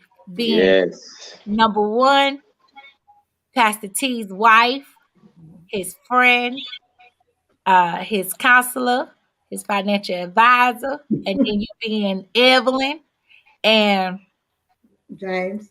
James, because I think of him, Book of James. James, Evelyn, and James. How do you balance that? How do you balance it all? Like, can you talk to us a little bit about that? Yes. So what I believe balance is living here. Mm. Okay. Okay. Life is going to do this, but you continue to live here. So life is doing this, you continue to live here. What that means is that you don't flow with life. You remain balanced. So balance means for me, and I've learned with balance, is being able to place compartmentalize the things in my life that need to be compartmentalized, putting the things that are first, and also not trying to be everything for everybody, not God. And so, number one, I realize that I'm not God. So I no longer try and take on God's responsibilities with people. I cannot fix you. That's I can good. help you, but I cannot fix you. And sometimes I need to allow you to let God fix you self. So I've stepped out of the position of trying to be God for everybody and help everybody and be in that position. Secondly, I separate work and home. I have a work-life balance, okay? I don't work on Fridays. I can't. I realize that I can only see about 24 people a week and be okay. So I don't take more than 24 weeks a week. I don't, and if I feel like I need a mental health day, I take it. Being a wife and trying to balance starting this new business and my kids, I recognize that my kids and my husband come first. Now, I ain't great at it all the time. I ain't gonna sit here and be like, "Oh, I got it all." No, sometimes I'm not great at it. But what I do is that I try not to bring work home. Now I bring notes home because I got to do those. But if Evelyn and James say, "Mommy," because James will tell me all the time, "Put your phone down." Like, dude. But when he's telling me that, I recognize that he wants my attention. So I got to put my phone down sometimes. And then, you balance it by making those things important, keeping those things first. And so making sure that I am intentional about talking to them every day about their day. What was your day like? What do you need? Am I being the parent you need me to be? Would you like me to do something different? I'm not saying I'm going to do it, but what is your thought process on it? Being there to make sure that I balance the time with Terrence and us trying to balance working and schedules and all those things, and not letting anything overwhelm me. When I get overwhelmed, today was one of those days. Honestly, I was overwhelmed today, and I did a lot of processing today. I had to do a lot of processing. What is the feeling? Why do you feel this way? What do you need? So I told Terrence, I'm going to get a pedicure. Usually we go as a family. I didn't need that today. I needed to be by myself. So I went by myself. We'll go again as a family in a couple of weeks. But today I needed it for myself. So knowing myself is one of the things that helps me keep balance. Talking to my best friends, like, "Y'all, I'm off today. My anxiety is up a little bit. I don't know what's going on." And them sending me some jokes, finding humor in things. finding my own therapist, because every counselor needs a counselor, because I'm human and we're human. And so in order to, the question is that these are just the things that I do to balance. And and when I feel like there's too much going on, I pray, I ask God, what do I need? And then I formulate a plan, A, B, and C, a flexible plan to get the things that I need. Because they don't always work with plan A. Sometimes I need a B. Sometimes I need to combine A, B, and C to get the things that I need. And so that is how I balance this life. And I think that, it's important that we learn to do that. I don't let my pot overflow. I only give from my overflow. I don't give out of my pot. I want to keep my pot full, because if I give out of my pot, I crash and burn. So I only give from the overflow. And so those are the ways that I balance. Yeah.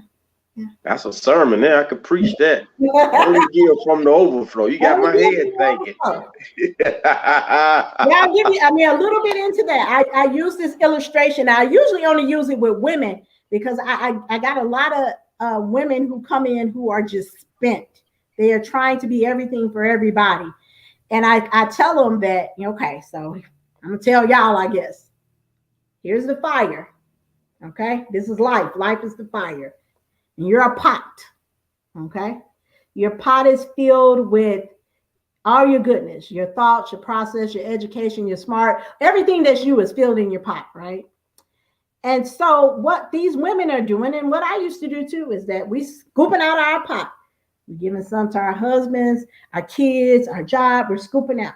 But we ain't put nothing in this pot. And so now our pot is empty and scorched, because life is still happening.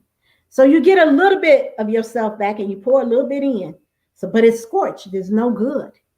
It's not good for you. But you then scoop it out again and give some to your husband and kids. And what you're giving them is burnt trash. It's no good. And so what we have to do, and what I teach them, is now we got to scrub this pot, clean it, do the work. This is your processing and work. Then you fill your pot with all your good life forces, but you fill it to the overflow. And then you give everybody outside of you the overflow. And you stay full. But they get now the good part of you. Because now you're fully intact to be able to supply that to them. You don't lose out. They get the best of you. And it's a win-win. Because that pot is always going to be burning, because life does not stop happening. It don't stop. But you got to learn how to balance your life where you can keep your pot full, and that the overflow can be given to all the people that you touch and that you love. And so we have to be very intentional about, how do you keep your pot full? You keep it full by self-care. What do you need? What does Jessica need?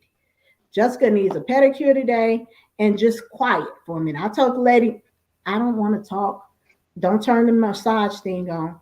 Just do your thing. And I just sat there and tuned all the people around me out like I was the queen on the throne. 30 minutes, and let her do that. And when that was over, I was able to come home and be somewhat okay. But then I had to sit through some more. But then you have to see, what do you need to be okay? And what I need to be okay may not be the same thing you need to be okay. That's fine. What do you need? But that means you have to know yourself well enough to know what you need. You can't be giving yourself apples when you want a banana.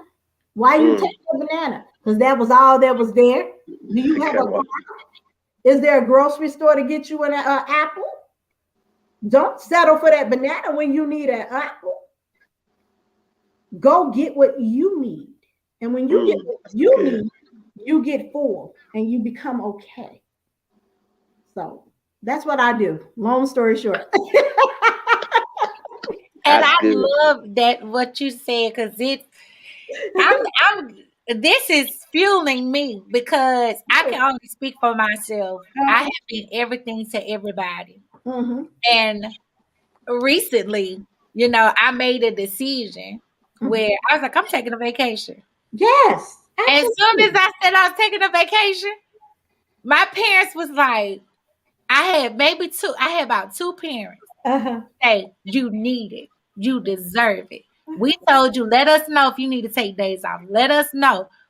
But them other was like, what I'm gonna do? Who gonna be here? Like, what's gonna happen? And I was like, I sent an email out, a text message out.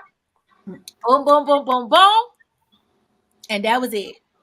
Okay. And this was my first time to take ownership of my self-care and say, okay, I need self-care. I need vacation. Jayla needs a vacation. My child needs a vacation. Absolutely. My child, she's tired. She helped mommy run the cinema. She helped me do everything. She really does. And she just be needing a break. She's like, I just want to be Jayla. And one day, it was so good because she said the very same thing as my niece said to her mom. And Jayla said it to me. And I said to Jayla, I said, Lord, bring it back to my remembrance. It was, she said, it may not make sense to you. She said, it may be small to you, but it's big to me, mommy. And when she said it, I looked at her and I said, what you talking about? Because my response was, her project, it's not a big deal. Her response, I said, that's little. We can fix that. We'll go to Office Depot. We'll go to get what we need. She was like, no, mommy. It's maybe small to you, but it's big to me. And then it was down to her gymnastics. She said it to me again. And she said, Mama, this is huge. This is big for Winter Olympics. I said, Jelly, if you don't win, it's okay. If you don't do it, it's fine. It's okay. If nobody shows up, it's okay. Mommy, it may be small to you, but it's big to me. And she says it often because I'm an adult, so I'm not in a 10-year-old's head. And she said to me the other day, she said, if you could just walk in my 10-year-old shoes, Mommy, if you could just feel how me being a 10-year-old, how I feel. She said, Mommy, you wouldn't say that. She said, Mommy, you wouldn't feel, you will feel different. So I said, well, let me walk in your shoes one day. And she said, Mommy, you can't because you're my mommy. I can only tell you how I feel. So I asked her to give me an illustration of me being mommy, her being mommy, and give me a walk in her damn shoes. This is what she illustrated me. Jayla, did you wash your face? Did you brush your teeth? Jayla, you didn't put that back there. Jayla, you did. Why you didn't do that? Jayla, I told you go pick this up. Jayla, I said it. She said, Mama, you say Jayla all day long, and you never stop to ask me if I'm okay. You never stop to ask me what's on my mind. I said, I do, Jayla. She said, no, you don't. And I'm like, yes, I do. I ask you how you're doing. I ask you how your day is at school. She said, yes, after school, Mommy. But I be having so much to tell you. I be having so much to do. But you be having this to do. She in the background laughing. You have this to do and that to do. And this is my 10-year-old. She said, and then when I come, I fix a snack. I do this, Mom. I do everything you want me to do. She said, but you never ask how I feel. And I said, I do ask how you feel. I ask, are you okay? And Jayla said, I just be tired. I be overwhelmed. And I'm like, well, you're 10. You don't got to pay no bills. You ain't got to do this. You ain't even got to drive. You don't got to do none of this stuff but be 10. And she said, yes, I do. She said, because Mommy, we live together. So whatever bothers you bothers me. And I feel when you're hurting. I see when you're hurting, even though you may not tell me, but I know when you're sad. I know when you're hurting. I know when you're upset. She said, Mama, I don't like to see you upset. I don't like to see you. She said, so if you actually have, and this is what she said. She said, Mama, if you just stop and just listen to how you say things all the time, you would be stressed out like me. And she fell in the flow. That is awesome. But I said all that to say, to give you, like, my life is not perfect. My daughter tried to attempt suicide, you know, even after we went through what we did. And it was painful to be able to hear somebody tell me, a doctor say to me, maybe you need to have her committed. And I was like, what? She's 10. Oh, this happens all the time. Like it was normal. I said, not my child. And that's when I fought, because I was like, you gonna get yourself together. Whatever meds you gotta get on, you gonna get on them. And she was like, Mama, I don't want to take the medication. I said, well, you gonna take it. You gonna do what you need to do, because we're not doing this. I don't feel bad because last night I watched Simone Biles. No, the day before I watched Simone Biles movie, and she taking medication. So now I don't feel like I'm the only gymnast taking medication. Oh, honey, you are definitely not, sweetie pie. Oh, come here, Pooh. You are not. You gotta make me cry. Y'all hear? Yes. Yeah. Oh, you are so not. Let me tell you this, Jayla. Remember that nobody can be better at being you than anybody else. Amen. And so as long as you are being the best you can be, you will accomplish everything that you put your hand to. Okay? Remember that. Whether you make the Olympics or not, you can strive for it. Strive for it. Do your best. But that is not who Jayla is. That is what Jayla does. You are a gymnast, but that is not who Jayla is. And so as long as you know who you are, everything that you are, you're already a winner. Okay? And I'll tell you, let me see. Right now, I am seeing 5 gymnasts and the coaches. Now, I don't know how they all got referred to me. I think the coach came first, and then the parents are all talking, and they all just start referring them to me. And before you know it, I'm seeing 5 of the girls and the coaches. Wow. And because they put so much pressure on, these girls are practicing 20 to 25 hours a week. Some of them don't even go to regular school anymore because they're trying to make the Olympics. And I've had to work with them. I've been working with them almost a year now to bring them to a point where they understand that gymnastics is what they do. It is not who they are. And their life doesn't end if they're no longer a gymnast or if they do not make the Olympics or the college team. So I want you to strive for it. But know that no matter what, Jayla is still Jayla. And can't nobody beat Jayla at being Jayla. Because there is only one. What you say? I said, I don't care if I don't make the Olympics. I just want to try. Keep trying, baby. Keep trying. Amen. Keep trying. You about to make me cry, Lady Shay, because she's very bold and vocal now than what she used to be. And one of your things that you said to me was to be a safe place for her and be open to her more. So that she can talk and I can find out what's really going on. Even though she does therapy now, her Mima is on here, Mother Erica, her checking up on her every day and her keeping her room clean. Daddy, I mean, it's been amazing. Daddy said, you cast that demon out.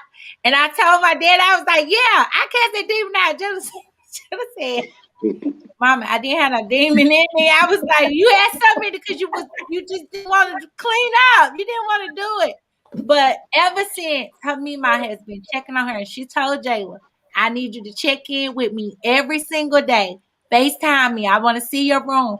I want to see your bathroom. When I tell you my baby been on top of it with her Mima, Mother Erica Hawkins, the mother no longer on mute, she's been on top of it. And I'm telling Jayla, like, well, why you couldn't do that for me? She said, I do it for you, Mama. It's just you want more. Well, she got to understand that. What I've learned about myself is that I have put a lot of pressure on her. That's what I've learned about myself because I took on what left and added more weight on her, and she's like, I'm just Jayla. I'm just the kid, mom. And that's what parents, single mothers do. They put a lot of responsibility on their kids, and their kids get depressed, they get sad, they act out.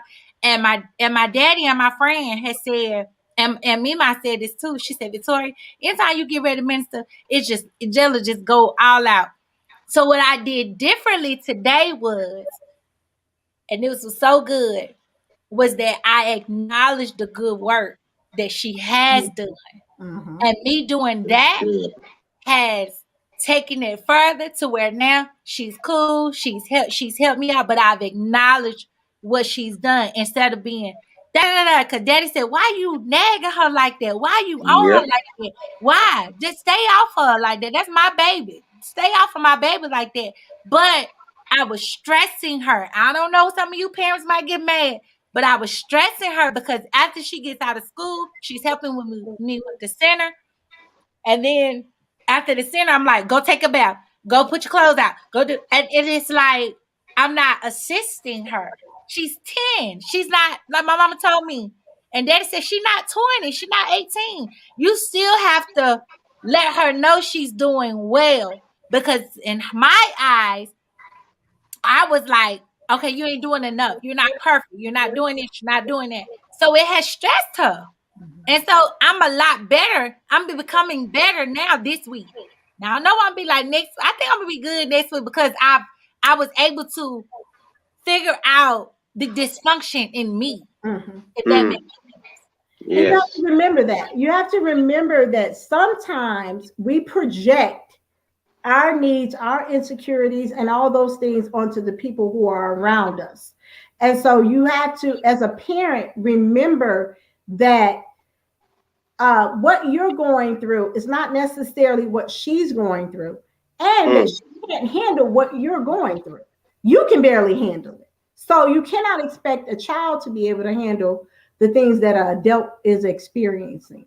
And so one of the things is to remember that if you don't want her to have that need. And one of the things that struck me is saying when you said that Mother Erika will call her and check on her. That's the encouragement. I want to do good. And you met her, Lady Shay. Yes, I remember. And then giving her the instruction and giving her the encouragement to keep doing well. And so you have to be very careful with that, especially single mothers. That mother-daughter dynamic is a whole nother 3-hour show, honestly, especially in the African-American community. But remembering that your daughter is a product of you in many ways. They learn from you more about what you do than what you say, as we always know. But also there is a generational dynamic that goes along with how we interact with our daughters and how we raise them and how we treat them. And so we have to be very careful that we are not too hard on our daughters, that they end up resenting us for trying to do the best for them, because they don't see it in our eyes the way we see it. Trying to make you strong. I'm trying to make you responsible. I'm trying to teach you how to do this. And all they are kids. And so they don't get the opportunity a lot of times to just be kids, because we are so busy trying to make them strong women that we forget how to make them functional women who are secure and who are okay. They're strong on the outside, but they still crumble on the inside, which is the same thing we learned. And so we have to have that generational shift and change mindset in the way we raise our kids. I had a parent tell me last week, Black kids don't do this. I said, well, is your daughter Black? And she said, yeah, but I don't know why she's doing this. I said, so you can't say Black kids don't do this. What you can say is that you don't understand why your daughter is doing this. And so now we can figure out what's going on in your daughter's head makes her do this, what she's doing, what the child was doing. And she, when I asked the child, I just want a hug. And I said to mom in this session, I said, your daughter needs a hug. So this woman would not hug her daughter. Wow. And I pulled her aside and I said, you need to start seeing somebody if you want your daughter to get better. But at the end of the session, I said, come here. And I'm generally, I'm very good about keeping boundaries, but this child needed a hug. And I gave her a hug before she left my office because she was not going to get it at home. And she's a child. She's 12. So you know what's going to happen in the next 6 years till she's 18. If her mom doesn't shift her mindset, things are going to continually get worse. Yes. And the idea that her mom wants me to fix her, I can't fix her. But I'm giving you the tools to help her, and you're refusing. And so we have to be mindful when we're in that space to say, am I refusing to help my child? Even with the smallest thing, am I going to show up for this thing? Am I going to go sit on the floor and play Barbies with her, which I don't want to play Barbies? Am I going to change the way I say things and do things in order to make sure my child is healthy and whole versus doing what I know? Well, I'm going to just whoop her. Well, okay, you can whoop her. But then what happens? At some point, she's going to be big as you, and those whoopings ain't going to matter. Mm-hmm. But when you could have just gave your baby a hug and said that I love you, when I sat here and we did all this together and it just went over your head. And why I'm saying this is though, because for you, Victoria, and for me, because I'm very open to my kids. When they tell me something, I'm like, woo, all right. But then I'm going to change my behavior because it's not about my pride. It is about making sure that I grow and raise healthy, functional people who are going to be an asset to society in the kingdom of God. So right. If I put my pride down and let my son say to me, put your phone down, I'm going to do that. I'm not going to tell him you being disrespectful. No, he's not. He's telling me in a way that a 6-year-old tells you that I need more of your attention than of your time. Right. Understood. Yeah, we have to shift. And yes. It's a mindset shift that is going, I'm telling you, if we could all just Why are you laughing? We would all be better. Give her some grace. Give yourself some grace. She said, thank you, Jesus. Look what's happening. Because we've been seeing a therapist since last year, 2020. And Jella was saying, so what did you say? She said, Mama, I do not want to get on this with this lady because she is not giving me no helping skills. I don't know why you want me to talk to her. And I'm like, Jella, just get on there. Just get on there and talk to her. And she was like, but Mom, she's asking me questions that I told her that I went in your room. I took the phone. I told her what I did. And then she's asking me, why did I do it? And I said, I just did it. And so she was like, Mom, nothing is wrong with me. I'm okay. And she kept saying it. And I was just like, you're going to take this medicine because you stressing me out. Like, you're taking me to the court. My daddy know. I was like, Daddy, it's too much. Mm-hmm. And so what happened was I had to take a breather. And I ended up reaching out to Mother Erica. And Mother Erica, I didn't even know she was coming. All I did was text her and said, I need you. That's what I texted. When I know that red truck rolled up the park behind my car, I said, Mother, outside. And Jay was like, me, mine. And she said, didn't know I was going to pull up on you. But what that did for me was it let me know I had support. I had support here to not, because it's hard. I don't know what about it, but it's hard being a single mother. Jayla has this stigma in her head, or I'm not going to say stigma, but she does not want to get married because what she saw, what I went through. I said, Jayla, your perspective going to change down the road. Oh, no, it's not, Mama. It's not going to change. And so I told her, I said, just because it happened the way it happened with me, it's not going to happen like that with you. She said, you can't guarantee that, Mommy. And this is conversations that we're having in a car riding, because at her age, I didn't have that leverage to talk. That's why all the other stuff happened later on in my life. but even as a child. But with her, she's able to vocalize it to me, and it's like I'm having to accept her her feedback. Mm-hmm. Then the doctor diagnosed her with ADHD. That's what he said. Mm-hmm. And when he diagnosed her with that, I was like, okay, so what they got to do with, okay, so ADHD, okay, okay, okay, we put in gymnastics. She loves it. She get out. She still getting this stuff.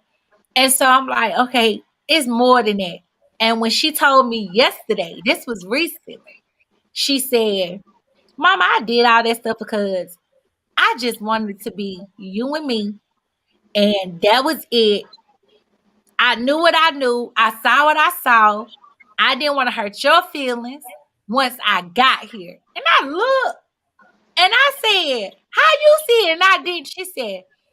She said, Mama, you were being Ray Charles. You just couldn't. She said, you heard, but you heard it, but you didn't see it. And it was a revelation that came. She said, you heard it, Mama, but you didn't see it. And how she did it, how she said it to me, she said, if you watched it, because we watched the Ray Charles movie, and she was like, Mama, he paid attention to the steps and the sounds, but he moved mostly on the sound that he could see. I said, what? And she said, he moved on the sound. She said, I know I'm 10. And this is what she told me. She said, I know I'm 10. But he moved, became successful with his sound, not with his sight. Mm-hmm. And it kind of just threw me for a loop. And I thought about it deeper. And she said, Mama, you heard it before. You didn't see it, but you heard it. You didn't move on the sound. You didn't move on what you heard. You moved on. She said, you moved on what you didn't see. And that's what she said. And it was so powerful. I don't know if many of you caught that, but it was powerful with what she said, because a blind person, they move based on sound and tap and foot and counting steps, but they can't see. They can sense, they can smell, they can hear the taps, but they cannot see. So if it's danger approaching, it's the sound. And so what she showed me, my 10-year-old, was letting me know, she said, Mama, your discernment is more keen now. She said, you see it and you hear it. And it threw me. And I said, this little girl that I have with me, she saw more than what I actually knew. And Lady Shay, you told me that. So I'm going to just leave that there. You told me that. You said she actually see more than what she's saying. You said it. I give it to you, Lady Shay. You said it. Daddy, what you got? I'm done. I said everything I did. No, we good. We went over just 3 of them. We'll save the rest for last. I came here tonight as a student, and I learned, hey, I got exactly what I knew I was going to get when I talked to you. So I've been excited. I'm sure you helped a lot of people. Wait a minute. Somebody said something here. I'm struggling with my disrespecting my Can you read that better than me, daughter? Who has ADHD? I get stressed out. Can you read that better than me, Victoria? I can't see it. Lady Shay got it. Let me, so what I would suggest for you is to find her counselor who deals in behavioral health, behavioral management, because when you have ADHD, a lot of times you just don't know what to do with the energy, with lack of focus, and then not being able to feel like you can control yourself. And so you need somebody who's going to help her learn the skills and help you learn the behavioral management skills that will help her know how to respond when she is told to do something and not to tear your house up. So if she's tearing up the house, that means she needs a different outlet.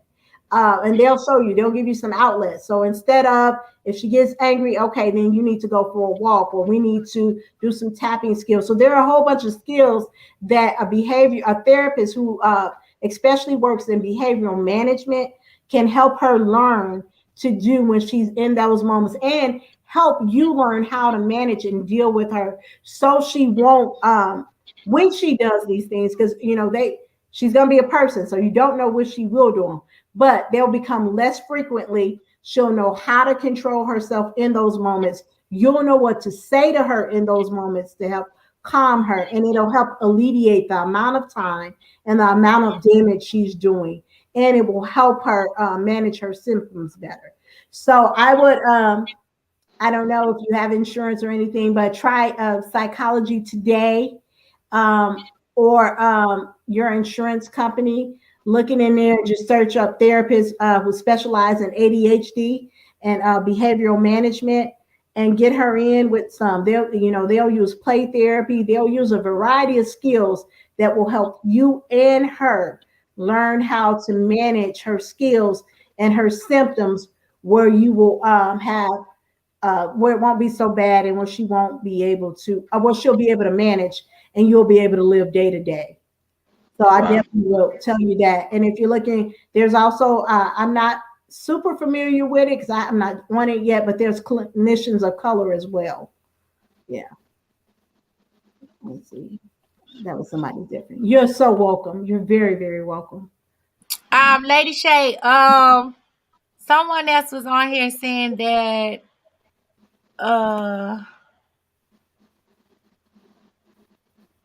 oh, okay. Do you are you open to doing workshops for churches? I am open to doing workshop. I just posted it today. I'm actually doing a workshop on April 17th. It's going to be via Zoom, where I'm going to be tackling how to balance, have a holistic life using biblical principles in therapy. And so, you all can check that out. But I am more open to doing workshops for churches. I am developing a program now, and I'm also writing a book. I'm slow on it, but I'm getting to it. But yes, to answer your question, though, yes, I am very open to doing that. And I'm also open to speaking with the churches to see what their needs are, and catering to making the programming based on the specific needs of that congregation as well. Yes. That's good. Mm-hmm. I guess we have one more. Pastors can. Okay. Misha said her son was diagnosed with. How old is your son, Misha? She's a follower. Her son was diagnosed with schizophrenia. Okay. She's here in Houston. Okay. Somebody message. Okay, hold on. Try to get this. I can't even grab. Okay, so there go Misha. Misha, I would definitely inbox or follow Lady Shay on there so that you can try to get more information. Because my daughter sees a therapist and she just asked her a bunch of questions, and Jayla said, "Mama, she ain't Lady Shay." That's what she. And when she told me that, I laughed. I said, "Jayla, you gonna talk to this lady?" Well, can I just talk to Lady Shay? This was last year, and because of what I told her, I said, "Jayla, just let it go." And she, her and Evelyn couldn't really connect like that, when y'all came to Houston. And I told Jayla, I said, "The time gonna come, it's gonna come." Lady Shay, so outside of you doing psychology, being a therapist, being a licensed counselor, do you do marriage counseling?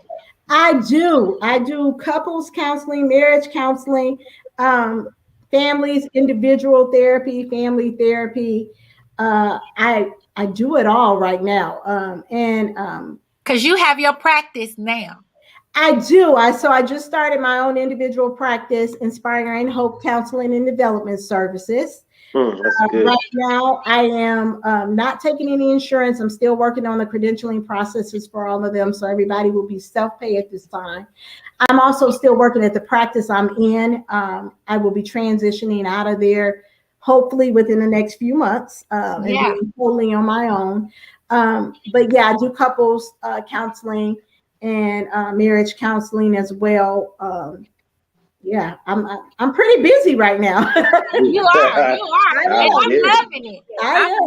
I'm loving it. And you're so happy and rejuvenated. Even though may have a day where you need self-care, it shows that you're very passionate about helping people mentally. I want you to know Yes. you have helped me from afar, and I'm honored to know you. I'm excited. You know, definitely. I know I'm gonna get you to Houston, so that you can talk to these folk out here, these crazy people.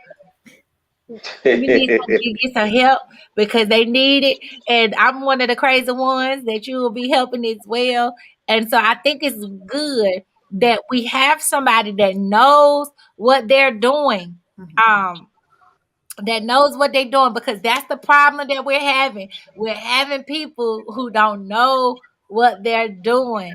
And so soon as something hot and they see something jumping in, they own it. You know, they manipulating people. And so I'm really glad that you talked about the gaslighting piece, because it was so good.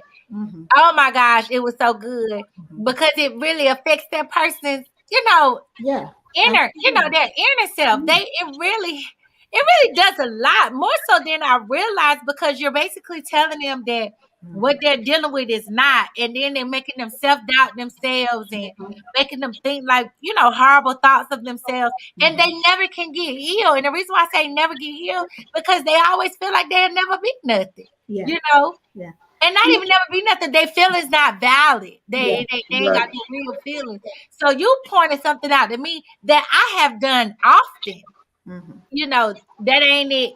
That's your feelings. That shoot all what you saying down, and it's really true. Is that how that is exactly how you really feel? And my question to come back would be, well, what can I do? What can I do to better it? What can I do to change it? If somebody say to me, nothing, peace out. That's been my easy exit, Lady Shay, because I can't handle it. I've learned now where I'm at. It's just not but so much I can handle. That's why Mother Erica was on the phone with some folks today. I can't, my mental ain't. And see, what you have to remember is that now that you know that you can't handle that, don't try and handle it. Refer them to somebody who can. And then, because what we need to remember is that what we feel is always valid, but it doesn't always mean it's true. And so what will help them through is like, what you feel is valid, but is what you're saying really true? And so what is the truth about the situation, so we can adjust those feelings to what is valid, but also not negating what the person is feeling, because if my feelings are hurt, my feelings are hurt. But I have to say to you, okay, so your feelings hurt because you said that I rolled my eyes at you. And then I'm just picking something. And you're like, oh.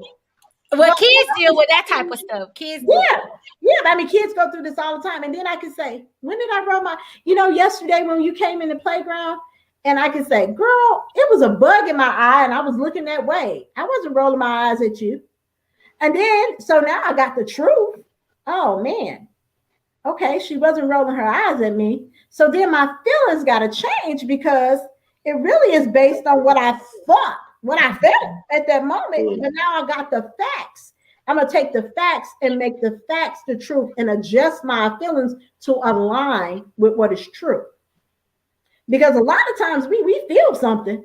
It feel real. It is real. But what is the truth behind it? And when you align the truth in your life, then a lot of times the emotion change. And when the emotion is aligned, then you find peace, because happiness is an emotion. So I can be happy right now, turn this camera off and stub my toe. I ain't happy no more. There you go. Well, my peace says, oh, I stubbed my toe. This only going to hurt for a few minutes. And I can go on and keep with my day. And so you have to really start looking at these things. And these are the things, I laugh at Jayla, because sometimes people think I ask them a lot of questions too. But I ask a lot of questions because that's the only way I can get something out of you sometimes. Or we just there. But when I get to know you, then I know that look, that tilt of the head, or I know that facial expression. And I'm like, well, what was that about? And I realize I'm not the greatest counselor on earth, but I am the best at being Jessica and the counselor that I am. And so when you seek somebody for treatment, look for somebody who matches you. If it don't match, ain't no harm. Because if you came in and saw me and you say, you ain't the one, I ain't even mad if you tell me, because I'm gonna say, girl, all right, let's see who I got in my referral list that I can refer you to that's gonna help you get the healing that you need. Because it ain't about me. Ain't no need for us wasting your money and my time. And you don't like me or I can't help you. So I'm gonna say, okay, you know what? I think this person would be a better match for you. Let's get you with them. And so they can help you get your healing and get you on with your life and live in wholeness, benefit, prosperity, and grace, and having everything that you need, instead of you sitting here for 8 weeks with me and then you just gonna stop coming. And in 8 weeks, you ain't got no healing. Let's not do that. Let's do the real work, or let's get you with somebody who works for you. And so I got a whole lot of stuff that I think. So well, we're going to do a part 2. We're going to do a part. We got to do a part 2, Lady Shay. Because I believe my dad got some more stuff that he wants to talk about. Okay. So we will, I know it's Good Friday. So we will, we'll just figure out a schedule because we normally do it on Friday. So we'll figure it out, because this Friday I will not be on this coming Friday. So we're gonna see what Good Friday's like. If Good Friday is not it, then there will be the following Friday. Daddy, anything else you got? Because you got it and you can. No, she like I said, I came on tonight to be exactly what I came on to be, a student. To let her talk, to let her empower people, and I learned some stuff. You helped me. Hey, I'm honored. I hope the people, I know. Daddy, we gotta get her down there to Ocala, Daddy. Yeah, I hope whoever listened from the questions that was like you help people, so praise God for that. God, yes. Now, this is the moment in time where you can definitely donate. Not even just donate, but give. This is your moment to give into Lady Shay. Her cash app is below. You could sow a seed of $10, $20, $5, whatever you have. You can do that. ELGNTAY. That is her cash app. I put her cash app up here specifically because this is her time. Yes. And those of you who've gotten the information that you got and you want to just bless someone else, on tonight that's given this type of information where you're not going to get anywhere else. And I will say anywhere else, not as raw, not as real, not as plain terms as what we have given you on tonight. Again, this is your moment in time to cash out. Cash out Lady Shay is right there on the banner. The $sign ELGNTAY. It should be JAY. Oh Lord, let me fix it real quick. Why did nobody say nothing? J ELGNTJAY. GNTJ. Oh Lord. And it's been up there the whole time. Lord, I hope y'all ain't send no cash out to nobody else's cash out. You can always send it back if it went to the wrong place. If it went to the wrong place, Lord, please, Lord. They can bring it back on the cash app. You can always resend it. The person ain't received it. Absolutely. And Lady Shay, do you have a Zelle? No Zelle. I do. It's my Can you just type in on email address? I don't know. No, it's my phone number. I don't know if I want to give my phone number. Nah, don't do that. No. If you would like to sow a seed, cash out Lady Shay, or you can do No Longer on Mute. The No Longer on Mute. You could do $sign No Longer on Mute, and we will make sure she gets her funds. Okay, we ain't holding nobody's funds hostage. So, you definitely can do that. We always ask. I ask if y'all want to continue to see us on, let's deal with it. And we still got to pay for StreamYard. We still have things that we got to pay for every month, which that is debited directly out of my business account. And so, you want to keep these types of things, going, because You just never, like I tell people, you just never know. Never know when you may need it. And so I think it's really important that we all share um, and be a part of what God is doing. And I'm going to give y'all a moment of time to do that. Again, it's not mandatory, but it's good that you can still bless the woman of God on tonight because she really has blessed us tremendously. Yes. Please. And so I'm sewing on behalf of us, Daddy. If you want to sew on your own, you can. But I'm sewing on behalf of us because we thank you, Lady Shay, for your time. You're very welcome. I appreciate the opportunity and being transparent. You know, I really don't like, as comfortable as I am in front of people, I'm really somewhat introverted. I know y'all can't tell. But, you know, I don't like to talk a lot in front of people, but I am encouraged by just hearing that the need that people have is so strong, and that what God has allowed me to experience and learn is needed by the world. So I need to be more intentional about getting it out there. So thank you for the opportunity. Oh yes, most definitely, it's necessary. I believe it's necessary. I don't know about anybody else, but I believe it is very necessary in this day and time because you have people who go through things, Lady Shay, and as they're going through these things, they like as Kyla said earlier, as Carlos has said earlier, you know, he stated that he felt ashamed. He thought it was dumb. I mean, he didn't think it was. He didn't think, you know, that it was you know, at the time. But this was necessary, and I just thank you so much just for your time. I just thank you tonight. This really has done something for me, even the more. Angela was laughing. But yes, I thank God for tonight. I really do. I'm not gonna hold you any longer. Thank you, Pastor T, for allowing your wife to take time away. Pastor T, where you at, Pastor T? Where Tell him you to at, wave. Daddy? Tell him to come wave at the camera. Look at Pastor T. Just Pastor T, come check us out. You ain't got your 4 eyes on.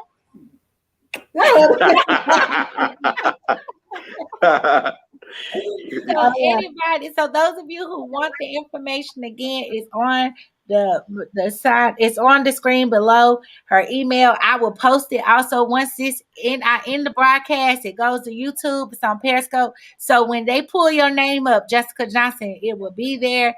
It's there and it'll be there. So you'll always be able to use it. So even on your website, and you can chop it up however. So we thank you so much again. You're welcome. For being a part with us on tonight. Stay in the green room. Be blessed, all of you. My daddy, Dr. Derek Tarver, he loves y'all. Collis, he had to go for a little bit, but you guys will see Collis again. And we just thank God for Nate as well. So we just want you all to continue to show love, continue to spread the love. Again, don't forget to hit the Cash App. And again, we thank you for supporting Let's Deal with the Talk Show. Until next time, we will see you then. Peace out. Peace out.